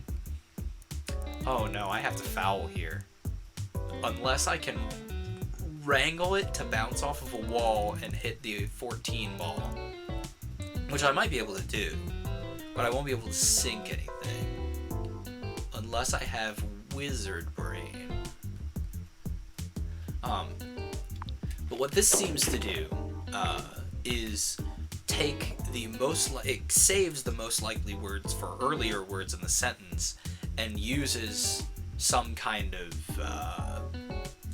generative, you know, thing to say, alright, well, because this was a potential word, and that makes more sense in the sentence than the original detected word, we're gonna use that in the actual captions.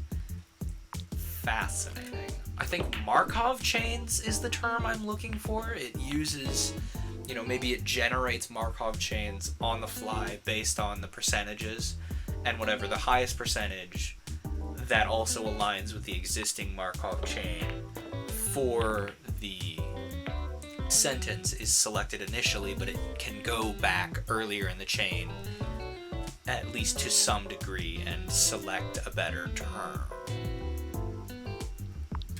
What this boils down to non-technically is I just sank the 7 ball and I am a fool. I sank my own ball though. Do I get to continue shooting or do they get to play? No, because I sank the 7 ball. Okay.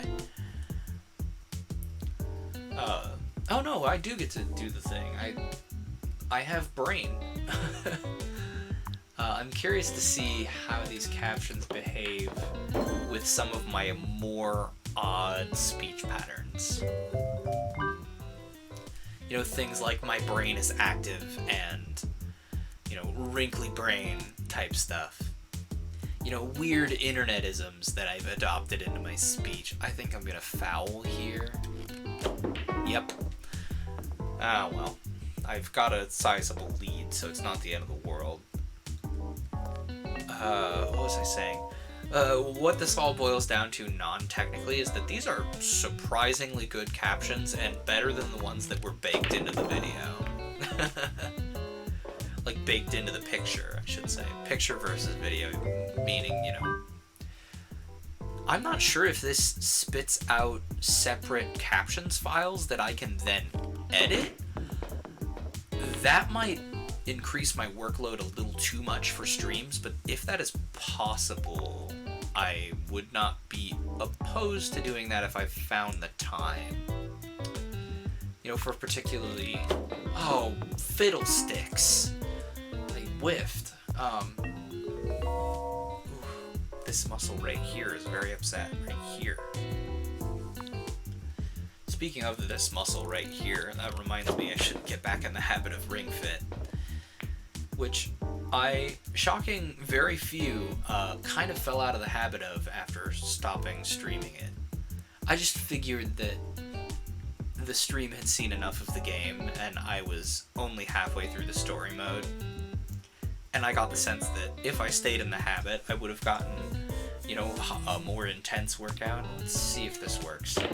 It did not inherently work, but it did set me up for a better shot. Whether it will remain a better shot after they sink this 1 ball is another question. Oh, they didn't sink the 1 ball? That looked like a pretty open and shut shot. Unlike the 11 ball here, but it is possible. Let's look a little closer. Left. Other left. I'm looking on the capture because it's a little easier to extrapolate the line. Yeah, I'll take that shot. Give it a little tappy tap. Nice. And that sets me up for a good bottom left corner pocket 8-ball shot. Whether I can sink this 8-ball shot is another story. It's a pretty good shot though. Not when I fumble the joystick. Ah well, that makes sinking it in that pocket a lot easier.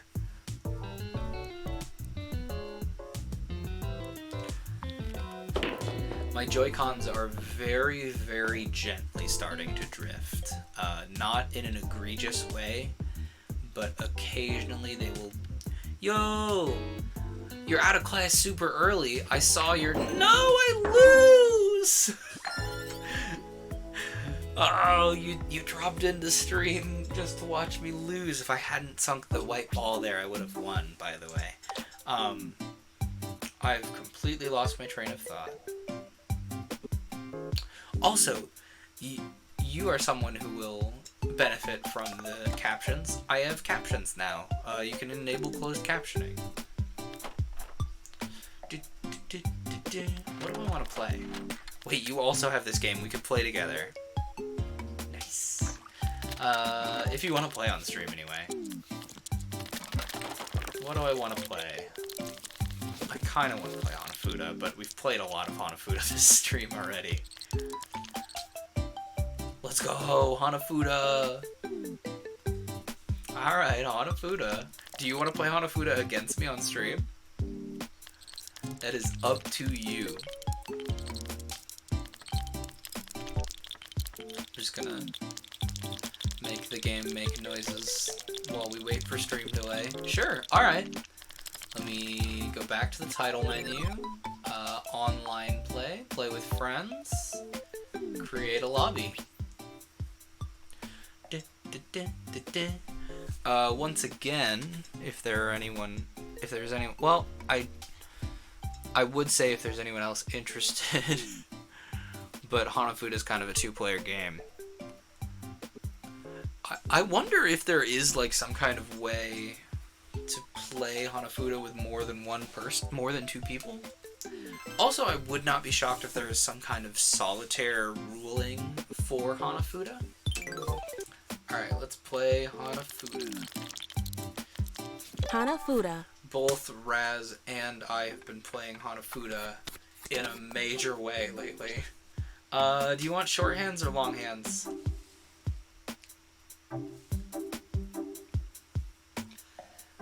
But Hanafuda against an actual person is a whole different ballgame.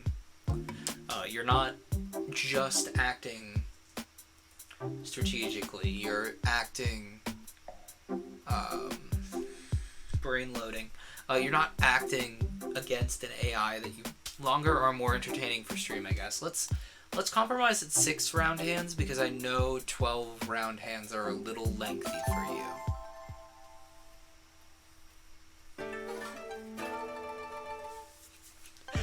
Raz and I have been playing Hanafuda on our own a lot.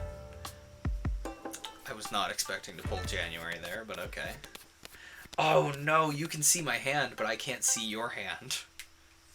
Don't use the knowledge you have.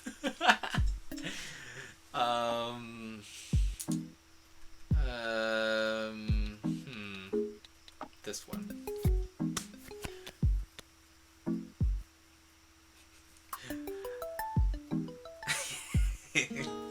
You have a distinct advantage, but also you do have stream delay to contend with. So that's something to consider. Oh no, you have the sake cup.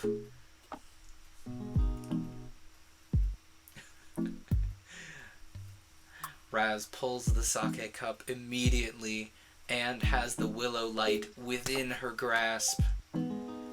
I will take the, what's this one? Wisteria seed, Wisteria poetry slip.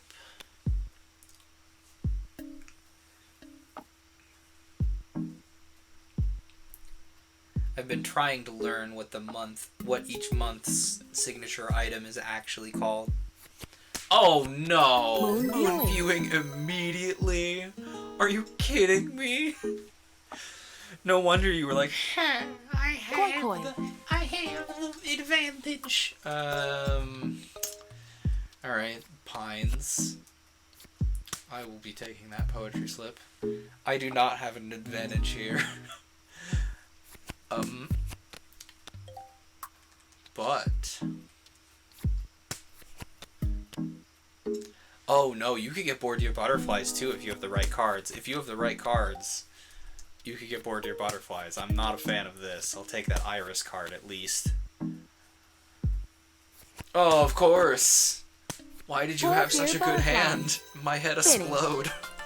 That was a really good hand for you. Moon viewing and board your butterflies. Plus you get an extra point because of the sake cup in board your butterflies. What a hand! Wow. Okay. What I see on the board and what Raz can see on stream. See, like, Raz has, if she chooses to look at the stream and see my hand, She has knowledge of every card except for what is in the deck, which is a very distinct advantage.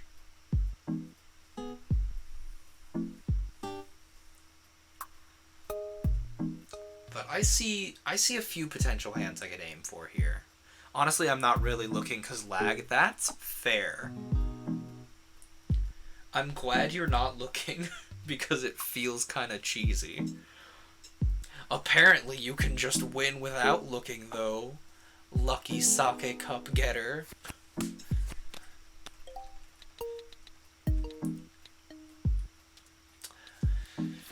We take those.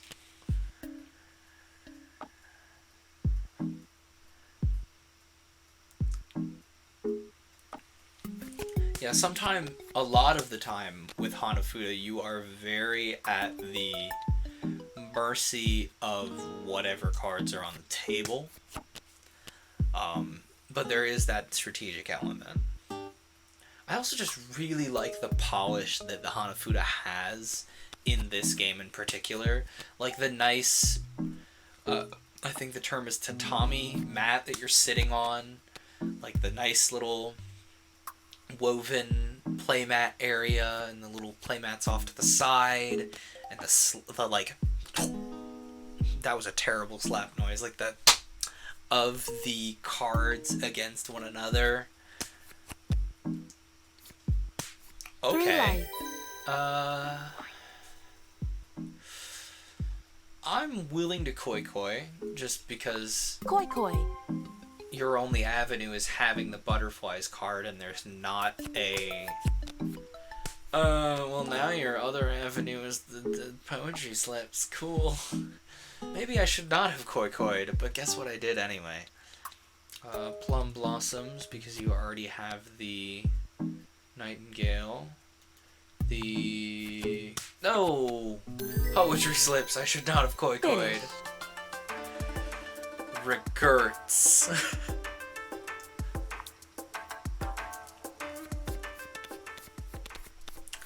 Raz holding a distinct advantage, even without the additional distinct advantage. A heavy point lead. There are 3 rounds remaining, so I could come back.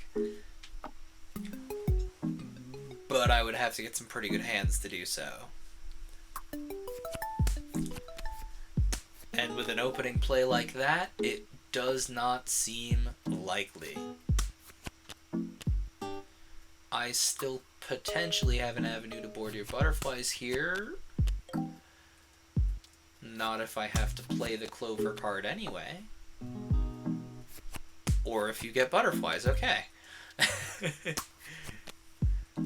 I will take that sake. No, dude, I should have taken the poetry slip instead of the chaff. I am a fool.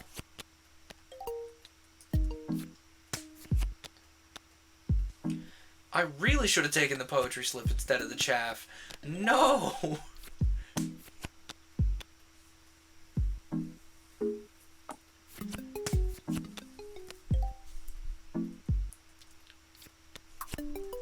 Okay, I'll take those plum blossoms. Oh no! You have such good luck tonight.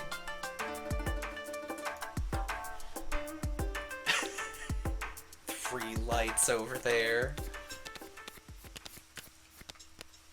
Man, I'm getting turbo melted.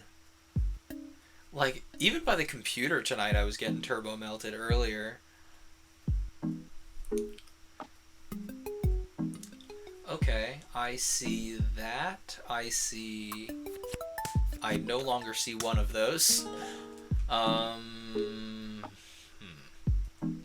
go for this.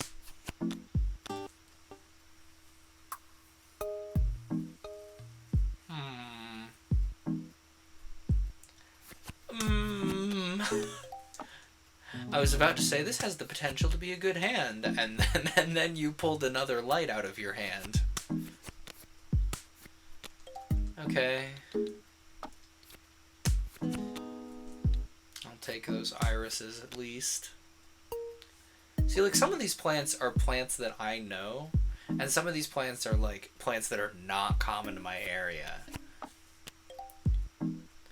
Hypoo, yes! We're playing Hanafuda, and we're getting hype. It's a real thing. Oh, okay. Of course you get the sake cup. Why wouldn't you get the sake cup? We take those. I would adore koi-koing, but you have the sake cup and the moon is on the board, so I am not koi-koing.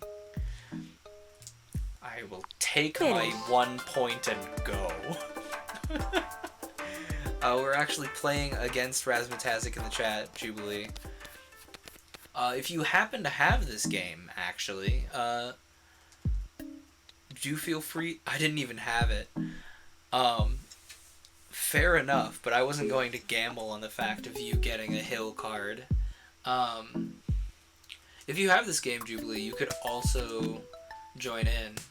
I don't know if you have a Switch or not. Okay.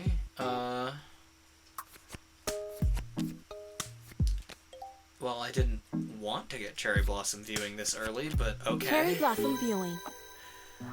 I'll koi-koi. Koi-koi. Jubilee, just broadly, we want to... I don't have the game, and I'm on the road and getting ready for sleep, but I want to lurk and be here for you. Well, thank you for lurking. That's very appreciated. Since you can't see the screen, I don't think explaining... Yeah, if you're on the road, you probably should not be looking at the screen, just hearing. But Hanafuda is a hand-making game in the same vein as Canasta or Gin Rummy or, I guess, Mahjong. And Raz has been kicking my butt at it tonight.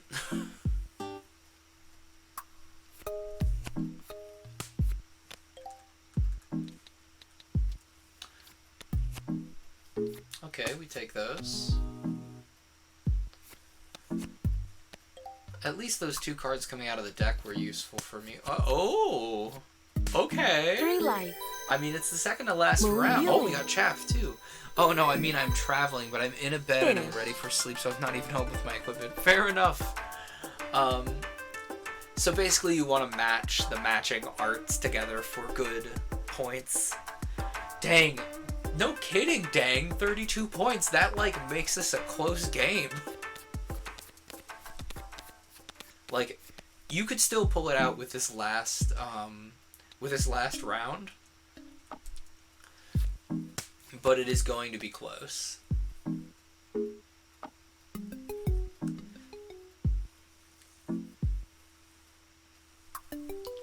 Oh yeah, you are traveling, that's right. You were posting in the Discord some of your travel photos. Like I mentioned in the Discord, I need to catch up on your streams. I don't want to say former fellow reading streamer, because I'm not done being a reading streamer, it's just on hiatus. I was gonna use that card. Okay, I guess. Cherry Blossom viewing. Oh, koi-koi. I'm feeling as though I'm in a gambling mood. But as someone who's done quite a bit of reading streaming, there we go. Well, they are all not safe for work currently. Oh golly. Like the books you're reading. Gosh golly, that's a lot. I know the how do I put this without spoiling the book? Prison-themed books were very gore-heavy. Will that get me 3 lights or 4 lights with... That will get me 4 lights with rain, okay. But, like, I know how it is. Like, your viewers have a lot of pressure to keep up with the book you're reading. It's kind of hard to... Oh, wow. You also have a really good hand right now, Raz.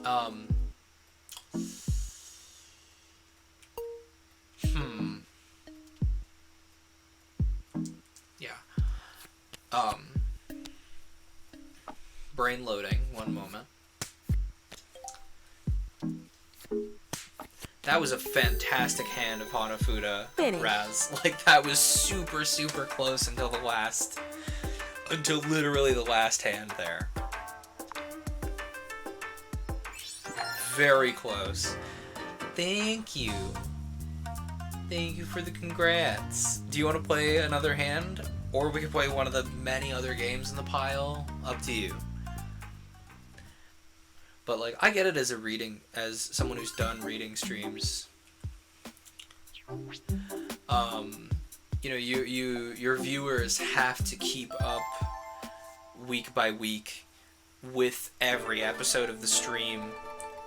Another hand. I'm glad I read that correctly. Week by week you have to keep up with every stream to get the correct, get the story as it goes on. You know, if you miss 3 hours of a book, you're like, I have no idea what's going on. One moment, I need to think about my card choice. Plum blossoms, irises. Let's open with grass. So, like, as a viewer, sometimes it's like if I'm not caught up, I have to specifically go out of my way to catch up, to follow what's going on. I'll take this. So, like, I get it, you know. You don't want to stream too frequently so people are lost, but you don't want to stream not frequently enough for the algorithm to bite you. It's a whole thing. It's a delicate balancing act. And exactly, I'm kind of saying that at the beginning so people coming in know it's a part of a series. That's fair. My biggest trouble with paper cuts was I was doing old serials, and people seeing the same book title week after week would go, oh, he's still on this book? I don't want to jump in. But the thing with the serials were it was a lot of smaller stories under the same overall title. So people could come in because they were shorter stories. Wow. 4 lights with rain. I know. I was not expecting to get that 4th light at all. And the cherry blossom there takes cherry blossom viewing from you there. Wow. That was a really... I'm gonna koi. Koi. You could still take the points here, by the way. If Raz has a blue poetry slip, or enough poetry slips to pull out the...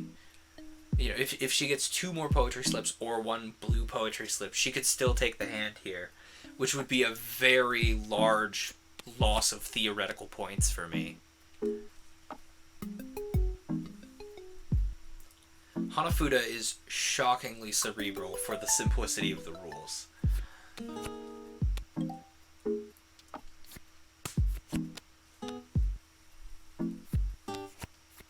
See, look at there. She has potentially an avenue to a win here, so long as she can pull another poetry slip. Meanwhile, I'm very close to many avenues of points here, but she got chaff and stole those 5 points from me there.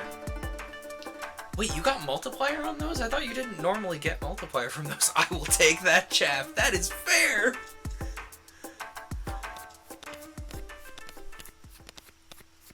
The biggest thing you gain in winning a single hand of Hanafuda... I did koi. That's on me. The biggest thing that I feel you win in a single hand of Hanafuda is the advantage in going first on the next hand. Oh no. That's a really strong opening play. Worrying. Okay, yeah, this.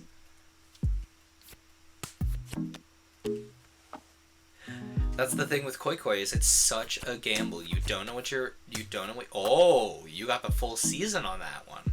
So this brings up a rule that I mentioned earlier that can confuse initially. Raz, 3 of the 4 Wisteria cards were on the board, and she played the 4th Wisteria card, so she got all 4. I'll do this. I think there's 1 more blue poetry slip that I could still potentially do things with here.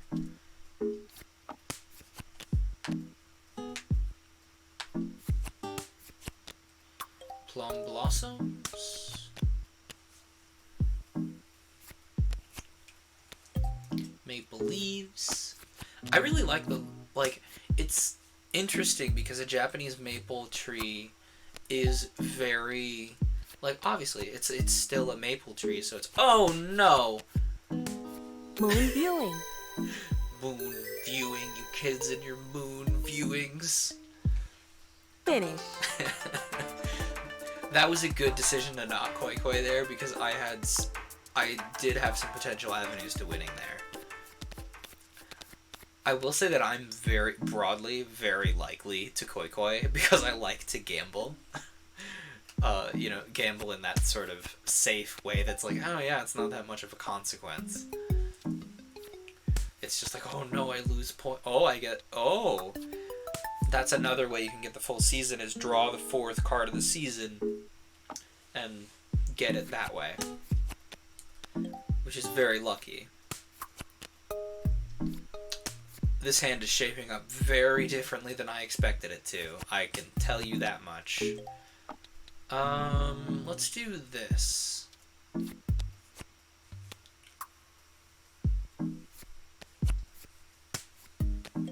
Alright.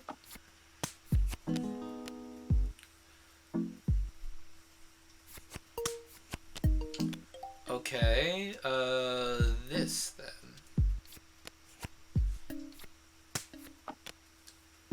But, oh, beans. That's not what I wanted to have. I have 3 poetry slips, but you have 4 poetry slips, and there's a poetry slip on the board. I think I need to quit while I'm ahead and take 1 point. Finish.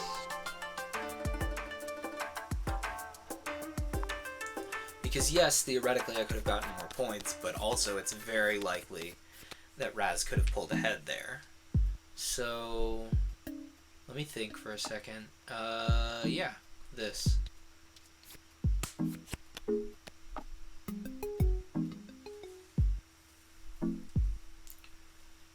But this game, once you wrap your brain around, the, my brain is slowly shutting down. My brain is not wrinkled enough. It's too busy being activated by the Hanafuda to talk. But once you wrap your brain around the suits, so to speak, in a Hanafuda deck, this game is easy to learn, hard to master. And it is, you play it and you go, oh, I see why this is fantastically popular. I knew I should have played this. I knew I should have played the Plum Blossoms. No, dude. Koi koi.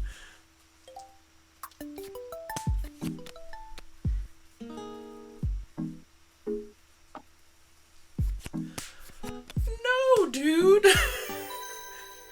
Finish. That was such a good hand.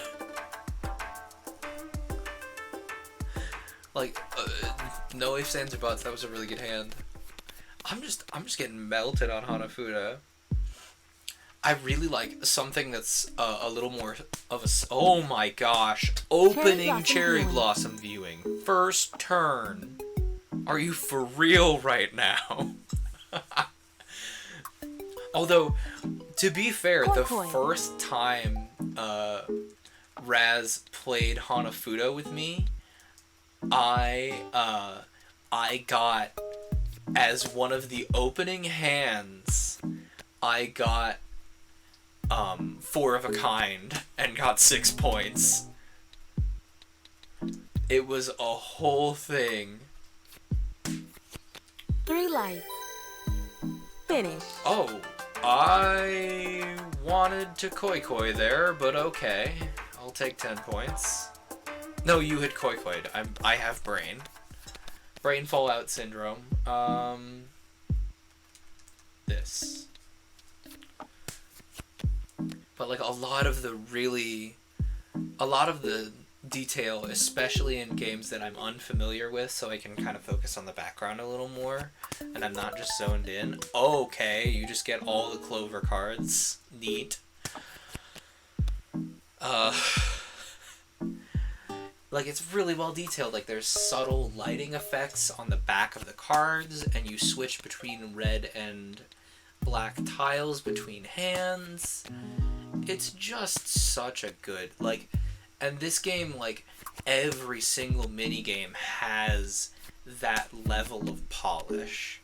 Like, the lighting engine is fantastic. Like, this is, each one of the games on offer here could be a single game in its level of detail. This is going to be a very close hand, by the way,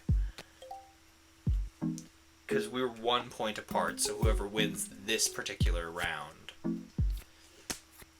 it's really close because the Sake Cup is still theoretically out there.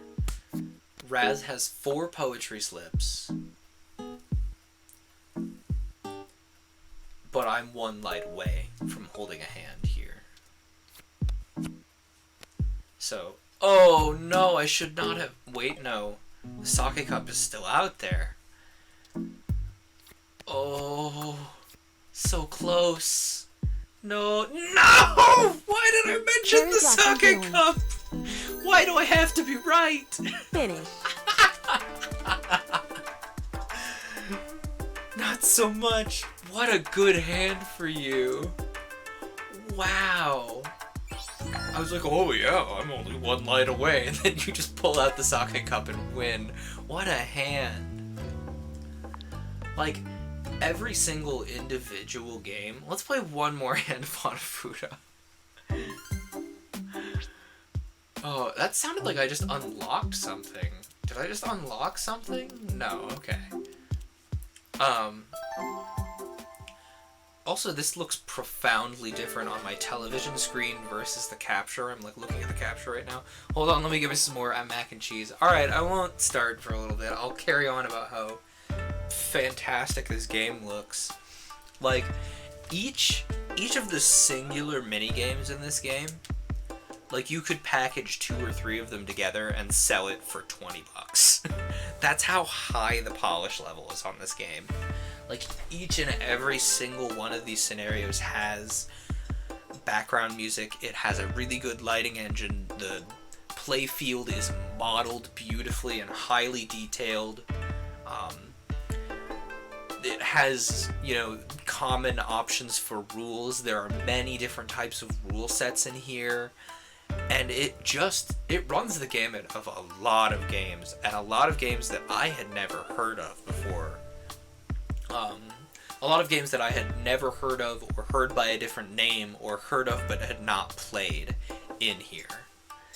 Like President, for example. I think I played that under a much more not safe for work name. What else? Takoyaki. I had played that under a name called Golf. Pig's Tail, I think I had played in another context. Spider Solitaire through Windows. For every one game I didn't know about in here, there were 2 or 3 that I did know about. Really, in my personal opinion, the only thing that I can think of that's missing from here that is not outright a copywritten board game that has not entered the public domain or is relatively obscure is Canasta or Gin Rummy. Like, I would have settled for Gin Rummy because it's the more popular card game, but Canasta is what I would have preferred. And, like, this game is just fantastic top to bottom, and it makes me really, really want to make just a single game to this level of polish. Obviously, it would be Canasta because I feel that's the omission here. If I can make or find card models, I may eventually do this. No promises, though. It's one of those back burner projects that I'll get to if I ever lose my job and need something to do with my hands for 6 months, or I am or, you know, it just if the stars align for me to work on the project, I will. Which I have several projects like that at this point. Like, I have the sourdough starter tracker that I have partially planned. Like, I'm in the process of planning the architecture of it a little bit and the design choices. I need to finish the D&D character sheet because the spell tracker was not supposed to be just a spell tracker, but a full character sheet. Which it will be eventually. You know, it's one of those back burner projects. I have some other smaller projects that I could polish up. I might want to. I have a few open source projects that I want to consult on. You know, see if I can dig through the code and improve or suggest or change. I want to dig into trying to write some kind of OBS plugin. Although the biggest thing that I need an OBS plugin for currently, I have found a workaround for. Another streamer, someone else who was in chat earlier tonight, Alternate actually, is using that same workaround for their streams right now.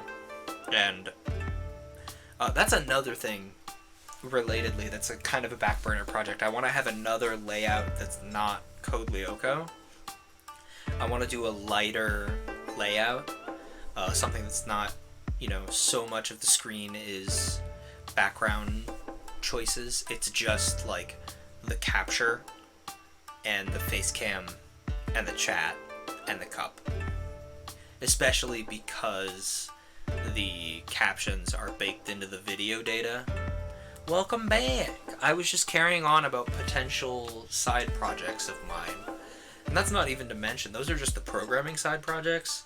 Like, I have a giant pile of creative side projects that I could stumble into.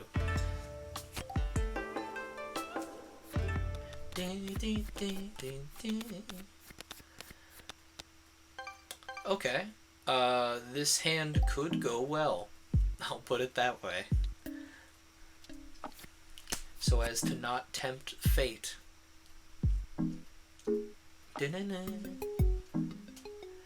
And like, one of the myriad of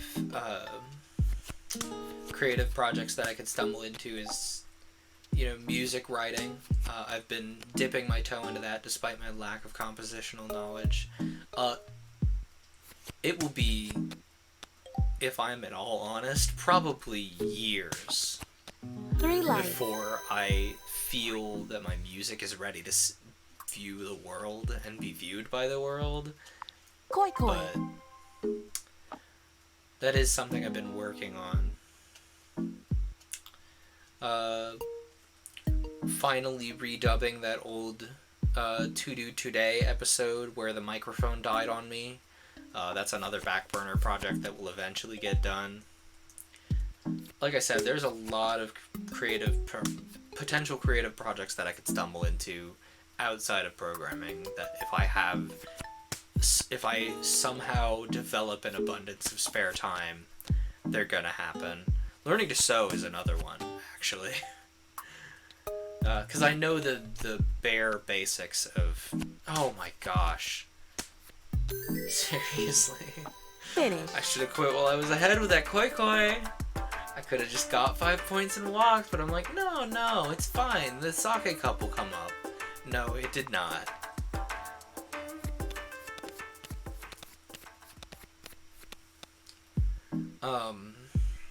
But I've been learning. I went so hard for those poetry slips. I know. You got so lucky with those poetry slips too. I've been learning to sew slowly. Oh, there's the sake cup. You know, you talk about it and it's right there. I really wish I had I wish I had a hill card to block you on moon viewing right now. Things I should not have said aloud for 500. No! It wouldn't have mattered! Moon viewing.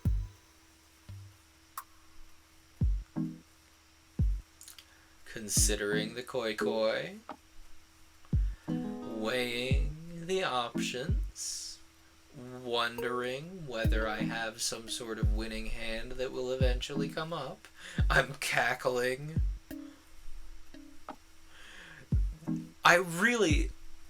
Most of my bad luck in Hanafuda arises when I open Koi. my big mouth. Let's see here.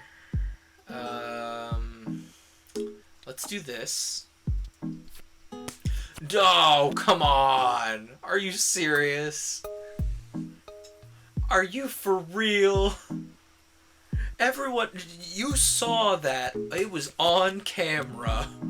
What is happening?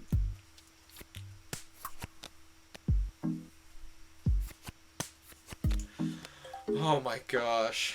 This is bonkers.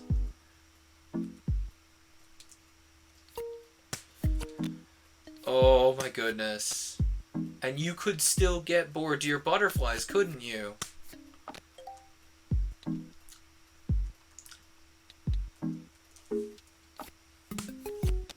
Okay, we got an iris on the board. Ah! Finish. Oh, nope, seeds. No, dude. Oh, I was so close, too. Oh, this will be an interesting hand. Just looking at what's on the board and what's in my hand, this will be interesting.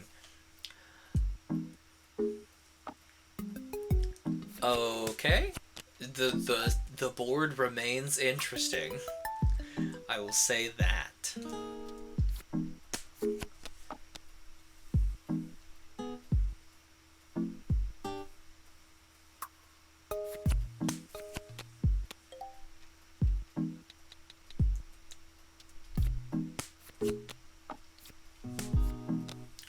Oh, you have an angle at red poetry slips because you've only gotten the written on poetry slips. Okay. Ooh, chrysanthemum on the board. Okay. Yes, this one. Oh, maybe I should have taken the poetry slip there. Maybe I should have taken the poetry Cherry slip blossom there. viewing. It's kind of irrelevant at this point. Out here with cherry blossom viewing basically every round. Oh, why do you have such good Hanafuda luck, Raz? That's surprisingly close to correct in the captions for Razmatazik there. Wow, that's... It even got Razmatazik pretty close. Give the old razzle dazzle. Razzle dazzle. My art brain is tingling since I had class. Fair.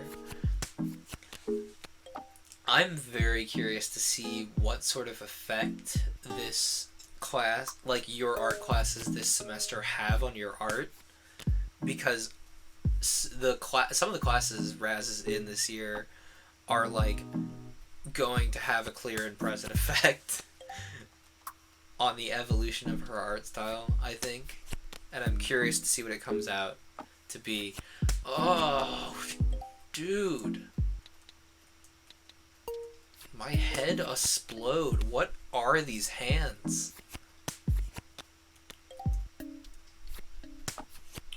Are you kidding me? Local man makes terrible decisions, apparently. I'll take the deer, I guess. No, dude. Oh, I'm getting melted. No, I'm getting melted. No, dude, I'm getting melted. Finish. What even is your luck tonight?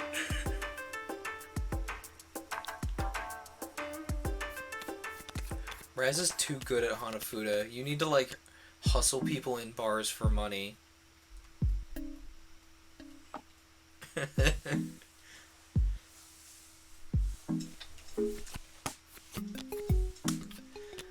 Okay. I'll open with this. And that. We take those.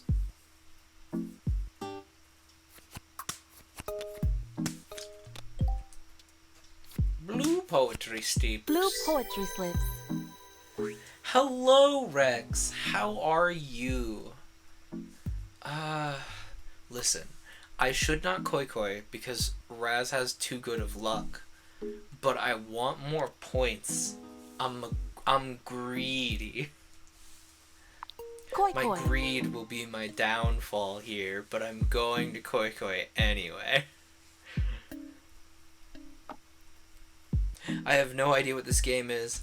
Hi, I'm whooping Glacier's butt. It's accurate. It's true. This is Hanafuda. Essentially you match the art on the cards based on rules. And I'm losing real bad. This is half the D&D group. We take those. I'm beginning to think the reason I koi is not going to help me. I'll take that. I will take those points. Good luck, Glacier. Seems like you need it. I really do. I've been getting my butt kicked all night. Like, both by the computer and Raz.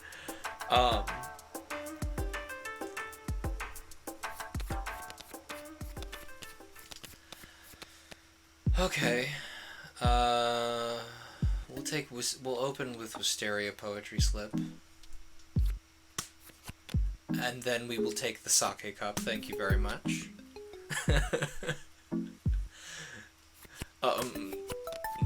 Seems like the sake cup is not going to help me very much, huh? It really isn't gonna help me very much, huh? 2 of the 3 lights, huh? Well, I can at least do that. So each of there are 12 suits of cards in a Hanafuda deck, based on the 12 seasons and what's most common in those seasons. This is a Japanese game, so Hanafuda is a Japanese game, so it's based on, what's. Oh, this game is similar to a game we call El Robaito here, but we use normal playing cards here. It's 12 months. Months is the correct word. You're correct, Raz. It also is very similar to Canasta, if you know that. I'm not sure where it's popular other than the United States Midwest, honestly. I mean, it's named Canasta, so it must be... 3 lights. Oh, I have the sake cup. It's gonna go well. I don't think I've played Canasta more than once. I enjoy Canasta a great deal. Okay, I got bopped. What time is it? We've got time for one more hand of Hanafuda before I'm done. We got time for a 12-round game of Hanafuda, right? Probably? That was pleasant. I agree.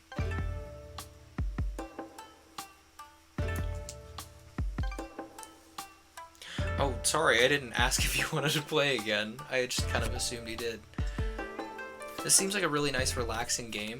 It's tense, but in a pleasant way.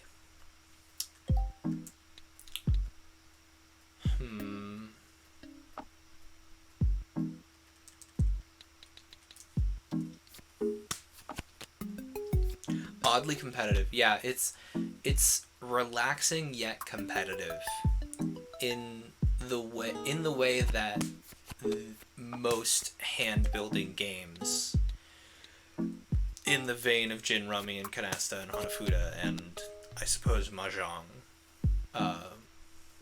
are.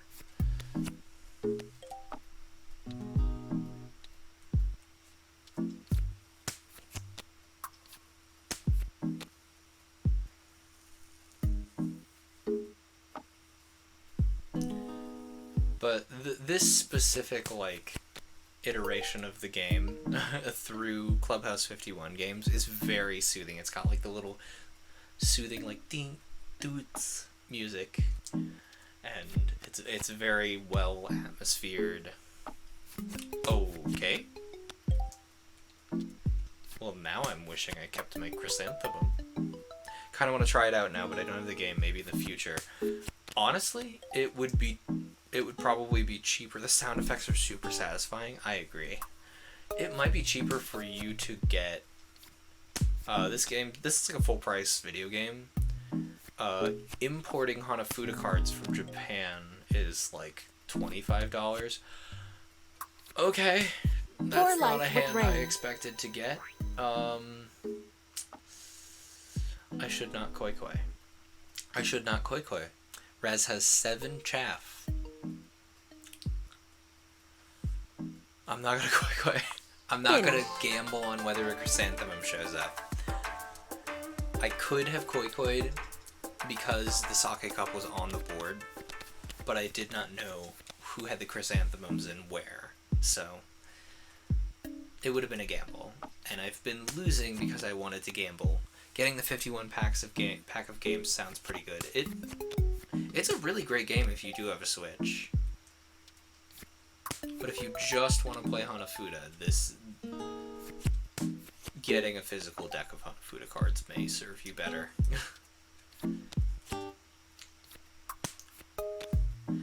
There's a earlier version of this game with fewer games in it for the 3DS. It's just called Clubhouse Games. Like, this game has a longer brain loading. Also, Final Fantasy Crystal Chronicles is coming out in a couple days, so I'm definitely playing that for a while.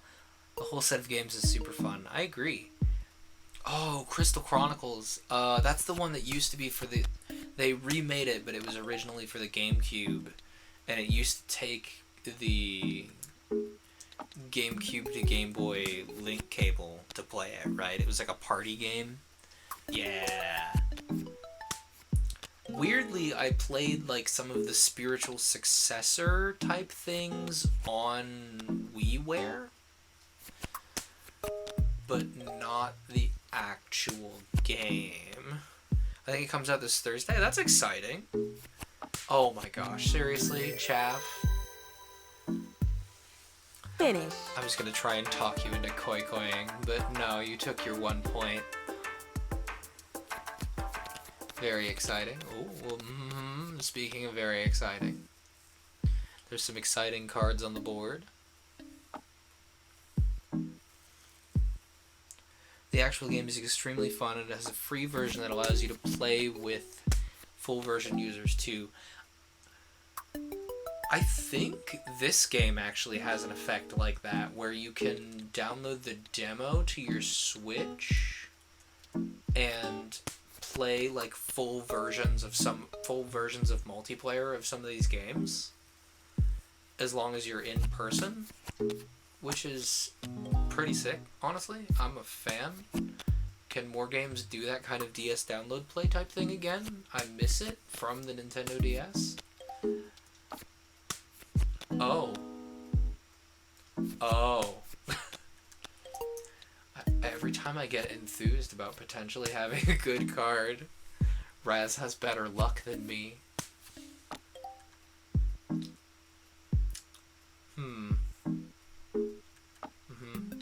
The DS download was a really consumer-friendly thing that I loved. Yes, me too. Like, a lot of the small... Oh my gosh. Are you kidding me?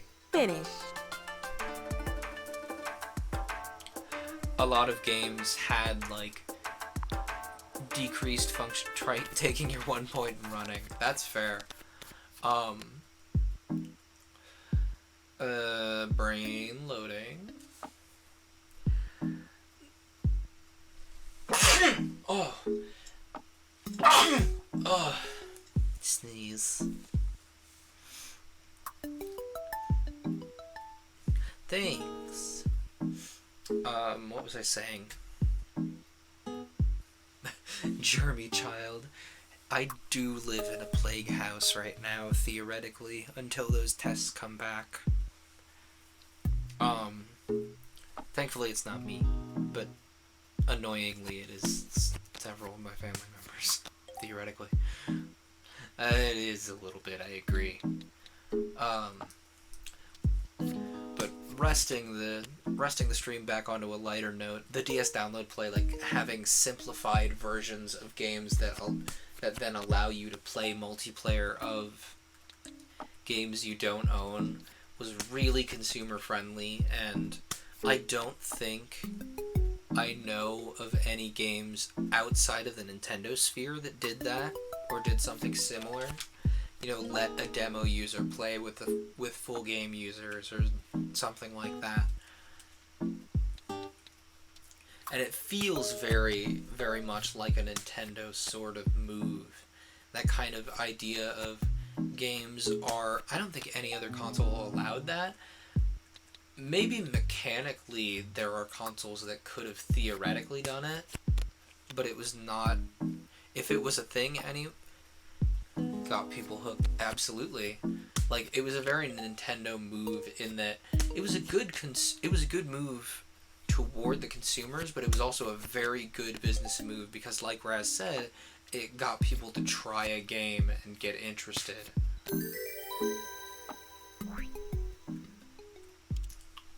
Koi koi.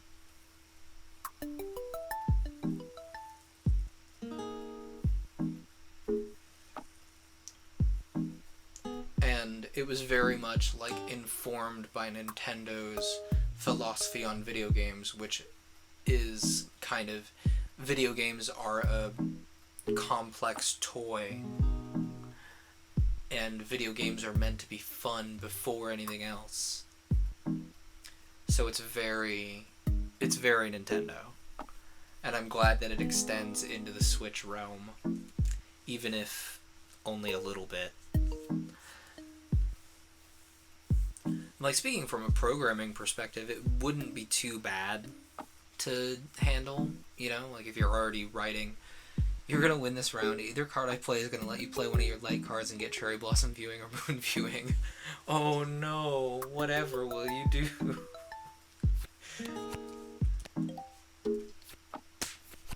Moon viewing. You've been kicking my butt all Finish. night. So... And then again, this is only round 4 of 12. You could still come back. Like, we've had comebacks happen already.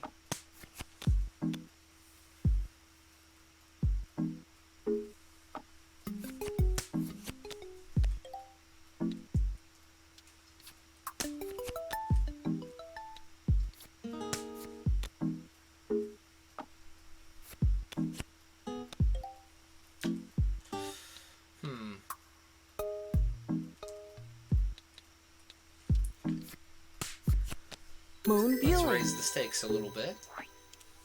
Koi koi. Koi koi.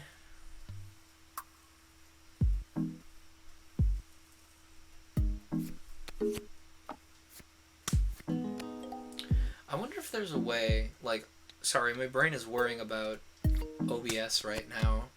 I wonder if there's a way to, like, if you have something that is a single source across multiple scenes, if you can make the CSS, like, say for a browser source, the CSS for a browser source recognize what scene it's in and change its styling based on that. Honestly, it would probably be easier to just have duplicates of the source for different layouts than trying to wrangle CSS if-else's.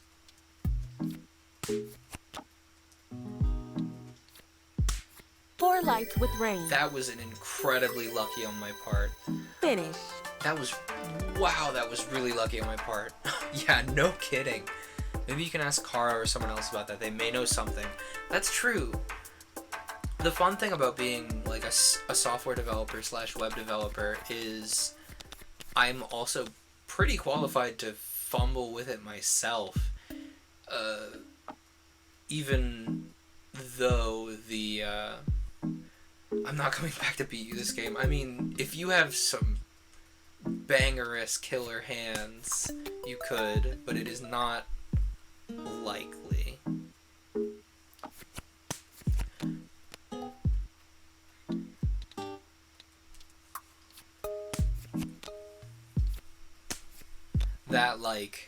That last card that played at the end of that last hand getting me the whole season is what really took that hand over the edge. Yeah, you need some heart of the cards. I agree. Heart of the cards, Raz. Heart of the cards. The cards have been very kind to you this whole session, so it's one of those probable over possible moments. Speaking of probable over possible, I should go back and play more of that Kim Possible GBA game that I did for Frozen Tundra Finds. I'm kind of surprised that one didn't win, honestly. Okay, 12 chaff. Finish.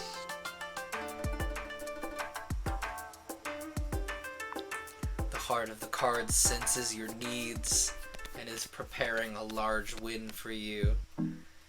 Looking at my hand, I may not be joking. I'm pulling my 3 points, that's fair. That is something. Raz is much more likely to not koi unless it's much more of a sure thing. In comparison to me, where I'm very willing to gamble with my koi-kois. I'm like, oh yeah, I mean, it's possible they'll win, but I want more points. Nice block on the boar deer butterflies there.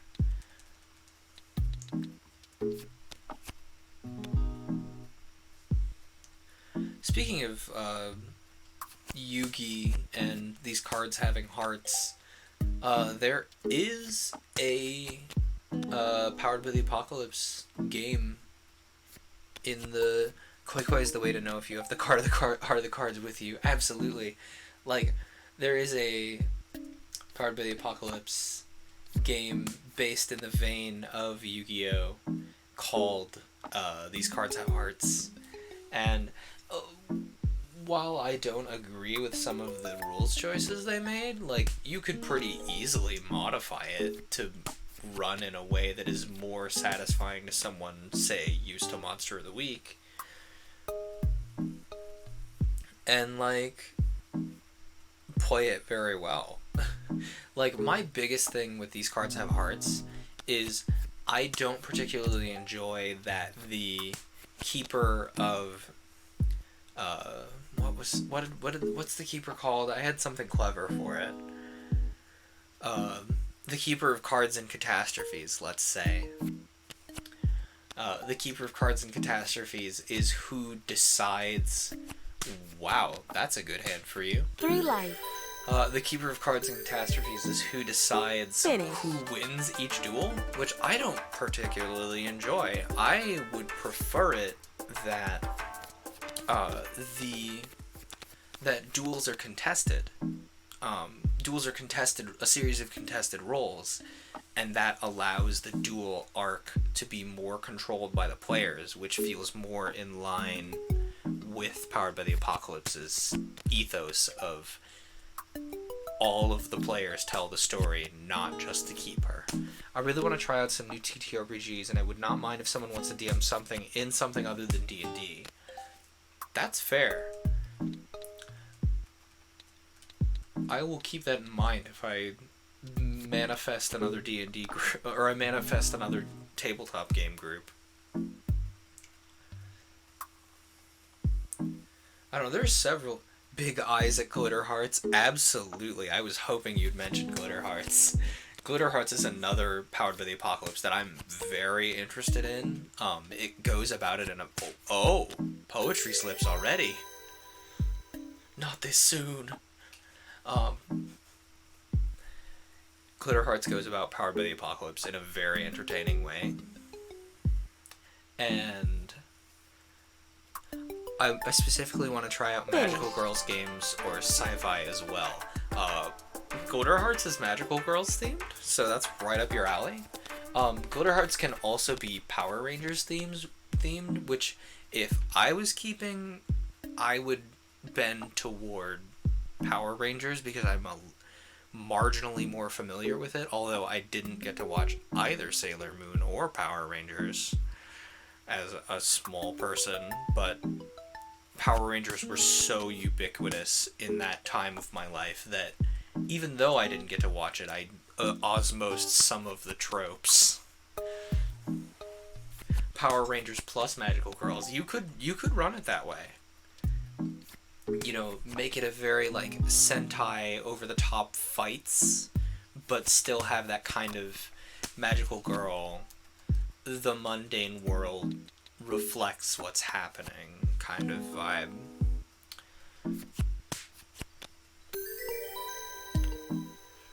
Finish. There's also rules for Voltron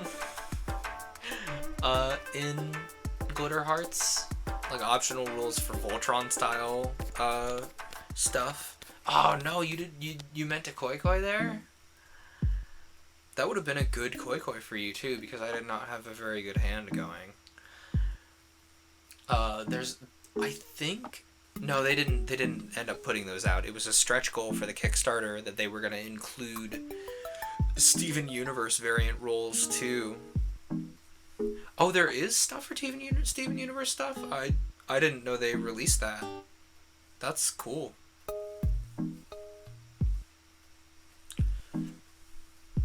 Like, my original hope when I heard that stretch mark... It's not in the book, but it exists. Okay.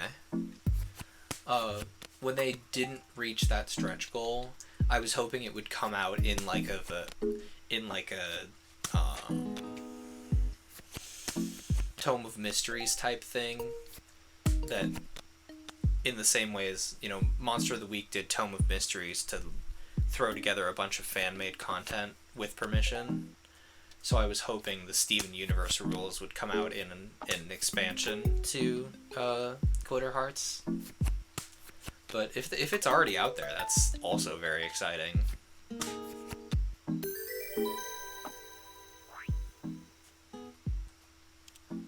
Koi Koi.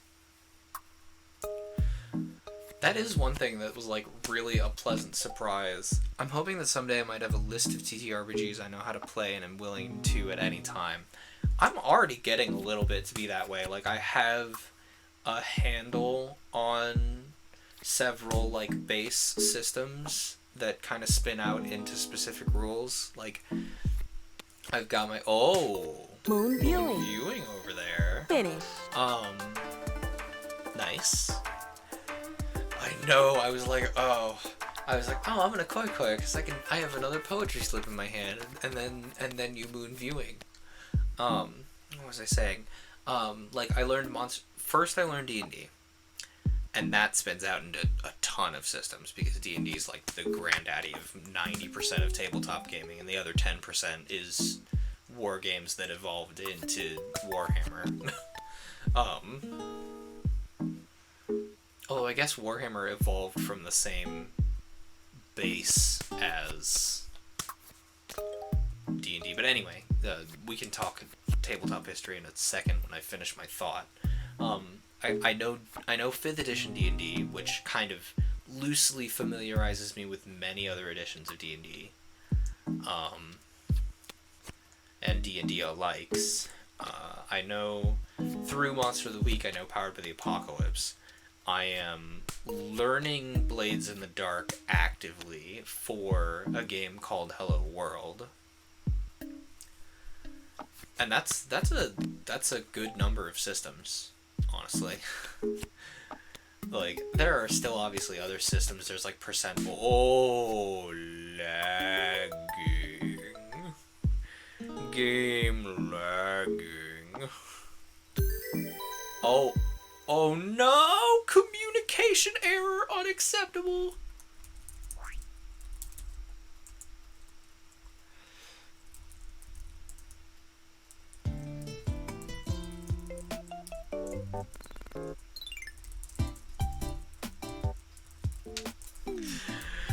No, dude. I promise that was not me bailing on the match. That was just the internet being a traitor, stabbing me in the back. Like, you could have, with the hands that you were building there, you could have come back and won that match. Like, that was so close. You could have won. That was such a good hand of Hanafuda. I'm upset. No more Clubhouse games for tonight. I'm upset. Raz was really catching up too. I guess the internet wanted to prevent that. Naughty internet. This is not a good move.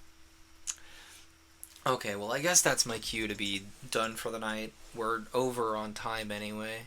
So, I'm going to end the recording. I hope everyone has a lovely, lovely week.